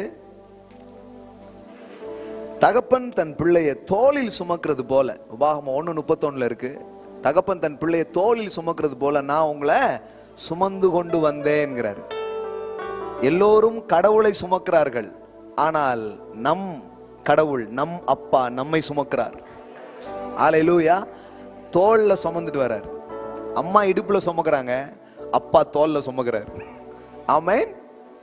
அப்ப தகப்பன் தன் பிள்ளையை தோல்ல சுமப்பது போல நான் உன்னை சுமக்கிறேன். Wonderful things. கடவுள் கடவுள்னு யோசித்து இருந்து உங்க பிக்சர்லாம் மாறட்டும். What is the name of father? தகப்பன் சாமி. ஹல்லேலூயா. என் அப்பா தான் ஆண்டவராக இருக்கிறார். ஸோ இருந்து கால் ஃபாதர். நீ ஜோம் பண்ணும்போது அப்படியே ஜோம் பண்ணுங்க, அப்பா அப்பா உம்மிடத்தில் நான் வருகிறேன். இயேசு எப்பொழுதெல்லாம் ஜெபித்தாரோ அப்பொழுதெல்லாம் அவர் பிரயோகித்த வார்த்தை பிதாவே. ஒரே ஒரு இடத்துல மட்டும் அவர் வந்து தேவனே அப்படிங்கிற வார்த்தை யூஸ் பண்ணார். எங்க தெரியுமா? கிராஸ். மீதி எல்லா இடத்துலையும் அவர் எதை யூஸ் பண்றாரு? ஃபாதர். பர்சனல் அவருடைய உரையாடல ஃபாதர் யூஸ் பண்றாரு. அங்க மட்டும்தான். ஏன்னா அங்க வந்து நம்முடைய இடத்துக்கு அவர் வந்து பாக்குறார். என் தேவனே என் தேவனே ஏன் என்னை. ஏன்னா இது மனுவர்க்கத்தின் கதறல். நம்ம பிரதிநிதியா நின்று அவர் கத்திக்கிட்டு இருக்கிறார், வேற ஒண்ணுமே கிடையாது. அது வரைக்கும் அவர் அப்பாவா பார்த்துட்டு இருந்தவரை இப்போ ஒன்றும் இல்லை, ஆதாம் உன் கண்ணாடி கொஞ்சம் தாயன்ட்டு ஆதாம் கண்ணாடியை வாங்கி போட்டு பார்த்தா கைவிட்டாராங்கிறதும் தெரியுது. அது ஆதாமுடைய கிளாஸ். அதனாலதான் அப்படி தெரிஞ்சு. அதனாலதான் நம்ம யாருக்குமே அந்த கிளாஸை எடுத்து போட்டுட்டு ஜீசஸ் கிளாஸை கொடுக்கிறார். பிதாவே எப்பொழுதும் எனக்கு செவி கொடுக்கிறபடினால் உமக்கு நன்றி, இப்பொழுதும் செவி கொடுக்கிறபடினால் ஸ்தோத்திரம். அதுக்குள்ள நீங்க வளர்றதுக்கு கூப்பிடுறாங்க. ஆமே. அதை நான் அறிந்திருக்கிறேன்கிறார். இன்னைக்கு காலையில அதை உங்களுக்கு கொடுக்கறதுக்காக தான் கூப்பிடுறாரு. அப்போ God is our father. நம்முடைய அப்பா தான் கடவுளா இருக்கிறார். அடுத்தது இந்த பூமியில் நிறைய அப்பாக்கள் தேவை. ஆபிரகாமுக்கு ஒரு பெரிய அழைப்பை கொடுத்தார் கடவுள், the father of many nations. உங்களுக்கு தெரியுமா? கலாத்தியர் 3ஆம் அதிகாரத்தில் சொல்லியிருக்கிறபடி ஆபிரகாமின் ஆசீர்வாதங்கள் நமக்கு சொந்தம். நான் சொல்றேன், ஆபிரகாமின் ஆசீர்வாதம் மட்டுமல்ல, ஆபிரகாமுக்கு வைக்கப்பட்ட அழைப்பும் நமக்கு சொந்தமா இருக்கு. ஆமென். அழைப்பும் நமக்கு சொந்தமா இருக்கு. என்ன அழைப்பு? the father of many nations. ஆமென். நீங்களும் ஒரு அப்பாவாக இருக்க அழைக்கப்படுறீங்க. ஆமென். அநேகரை தூக்குகிறவர்களாக. அன்னைக்கு ஒரு சிஸ்டர் வந்து சொன்னாங்க, ரொம்ப சந்தோஷமா இருந்துச்சு. அவங்க பொருளாதாரத்துல எவ்வளவு வளர்ந்து கர்த்தரை அறிகிற அறிவுல வளர்ந்து இப்ப பொருளாதாரத்துல நல்லானங்கிறத சொல்லி, இன்னொரு சபையின் பிள்ளை ஒருத்தங்க வீட்டு வாடகை கட்ட முடியாத ஒருத்தவங்களுக்கு ஃபுல்லா இவங்க கட்டிருக்காங்க அவங்களுக்காக. ஆமென். கேட்கும்போது ரொம்ப சந்தோஷமா இருக்கு. That is father's heart. Amen. Hallelujah. நீங்க பெருகணும். ஒவ்வொருத்தரும் அவரை அறிகிற அறிவில் நீங்க வளரும் போது உங்க உள்ளம் விசாலம் அடையும். ஏன்னா என் தகப்பன் கஞ்ச தகப்பன் கிடையாது. அவர் ஏராளமானவர், தாராளமானவராக அவர் இருக்கிறார். ஆமென். ஹல்லேலூயா. அவரை நோக்கி பார்ப்போம். Thank you Lord. கர்த்தருக்கு நாம் கொடுக்கும்படியா ஹல்லேலூயா நம் கரங்களில் எடுத்துக்கொள்வோம். எடுத்துக்கொண்டு நாம் ஜெபிப்போம். Thank you Father. Our God is a giver. Our Dad is a giver. He gave his only begotten son Jesus. Masha kalara ketoro. Hallelujah. Hallelujah. கொடுப்பது என் தகப்பனின் சுபாவம். Therefore I give. Hallelujah. ஆன்லைன்ல பார்க்குற பிள்ளைங்க, ஆன்லைன் மூலமாக நீங்கள் உங்கள் காணிக்கைகள், உங்கள் விதைகள், உங்கள் சப்போர்ட்ஸ் எது வேணாலும் நீங்கள் அனுப்பலாம். கூகுள் பே மூலமாக அனுப்பலாம். அங்கே இருக்குது நிறைய ஆப்ஷன்ஸ். செக் நீங்கள் எழுதி அனுப்பலாம், அக்கௌண்ட்டில் ட்ரான்ஸ்ஃபர் பண்ணலாம். எல்லா வசதியும் அங்கே இருக்குது. இங்கே வந்துருந்து நீங்கள் ஒருவேளை ஸ்வைப்பிங் மூலமாக நீங்கள் ஆஃபரிங் செலுத்த விரும்புனீங்கன்னா வெளியில் ஸ்வைப்பிங் மெஷின் இருக்கும். ஸோ உங்கள் கார்டு மூலமாக நீங்கள் என்ன பண்ணலாம், ஆஃபரிங்கை நீங்கள் செலுத்தலாம். கரங்களை எடுத்துக்கொள்ளுங்க. நாம் அறிக்கை செய்து, நாம் ஜெபம் செய்து நாம் கொடுக்க போகிறோம். Thank you father, thank you father, thank you father. தகப்பனே, இந்த காலையில் நம்முடைய பிரசன்னத்தண்டை நாங்கள் வருகிறோம். அறிவு எங்கள் வாழ்க்கையில் எவ்வளோ முக்கியங்கிறத பார்த்தோம். அதில் பிதாவாக உண்மை அறிவது எவ்வளோ முக்கியங்கிறது பார்த்தோம். அப்படி உண்மை பிதாவாய் அறிகிறதுல ஒரு குமாரனுடைய சாயலுக்கு ஒப்பாய் நாங்கள் எப்படி வளர முடியுங்கிறத நாங்கள் பார்த்தோம். எங்களோட நீங்கள் பேசி கொண்டிருப்பதற்காக நன்றி. இதெல்லாம் எங்கள் அறிவில் அப்படி இன்னைக்கு வந்து சேர்ந்துருக்கலாம். ஆனால் ஆவியானவர் எங்கள் எல்லாருடைய இருதயத்திலையும் இந்த வார்த்தைகள் மூலமாய் கிரியை செய்து இன்னும் இதை உணர, இதை அனுபவமாக்க, வாழ்க்கையின் சூழமையில் போகும் பொழுது நீ கேட்டதெல்லாம் எங்களுக்கு ஞாபகப்படுத்தி அதிலெல்லாம் நாங்கள் வெற்றி காண எங்களுக்கு உதவி செய்யுங்க. இதெல்லாம் அப்படியே நினைவுகளிலே கலக்கட்டும். 30, 60, 100 பலனை கொண்டு வரட்டும் என்று நான் ஜெபிக்கிறேன். இந்த நல்ல நாளிலே தகப்பனற்ற பிள்ளைகள் உம்மை தகப்பனாய் காண அவர்களுக்கு உதவி செய்யும். வாழ்க்கையில உறவுகளால் பாதிக்கப்பட்ட பிள்ளைகள் இன்றைக்கு உம்மை ஒரு நல்ல உறவாக பார்க்க அவங்களுக்கு உதவி செய்யும். வாழ்க்கையில தகப்பனே நம்பிக்கை இல்லாத பிள்ளைகள் இன்றைக்கு ஒரு நம்பிக்கையை பெறட்டும். இந்த பார்தலத்துக்கு சொந்தக்காரர் தான் என்னுடைய அப்பாங்கிற வெளிப்பாட்டை அவர்கள் பெற்றுக்கொள்ளட்டும். வாழ்க்கை நாள்ல இருந்து ஒரு புதுசா மாறட்டும். இந்த வானகத்திற்கும் வையகத்திற்கும் யார் படைப்பாளியோ அவர் என் அப்பா என்கிற வெளிப்பாட்டிலே அவர்கள் நடைபோடட்டும். எல்லாருக்கும் உடுத்துவிக்கிறவர், எல்லாரையும் போஷிக்கிறவர் எனது தந்தை என்கிற வெளிச்சத்தை தார். அப்பேற்பட்ட செல்வந்த தந்தையின் பிள்ளைகளாய் இந்த பூமியில இருக்கிறோம் என்கிற வெளிப்பாட்டை தாரும். அனுபவமாய் அது மாற அவர்களுக்கு உதவி செய்யும். Thank you father, thank you father. இந்த நாளிலும் விதைக்கிற பிள்ளைகளுக்காக நான் ஜெபிக்கிறேன். அவர்கள் விதைக்கிற விதைகளை நீர் ஆசீர்வதிங்க. You are the God of increase. நீங்க எல்லாத்தையும் பெருக செய்கிற ஒரு தேவன். இந்த நாளில் விதைக்கிற அந்த விதைகள் எல்லாம் பெருகட்டும் என்று சொல்லி நான் ஜெபிக்கிறேன். Thank you father, thank you father, thank you father. இந்த உலகத்துக்கே நாங்கள் ஒரு தகப்பனாக இருந்து அநேகரை தேற்ற, தாங்க, தூக்க எங்களுக்கு உதவி செய்யும் ஜெபிக்கிறோம். Thank you so much father. இன்னைக்கு உம்முடைய பிரசன்னத்துக்காகவும் வார்த்தைக்காகவும் நன்றி செலுத்துகிறோம். இயேசுவின் நாமத்தினால் பிதாவே, ஆமென். ஹல்லேலூயா, ஆமென்.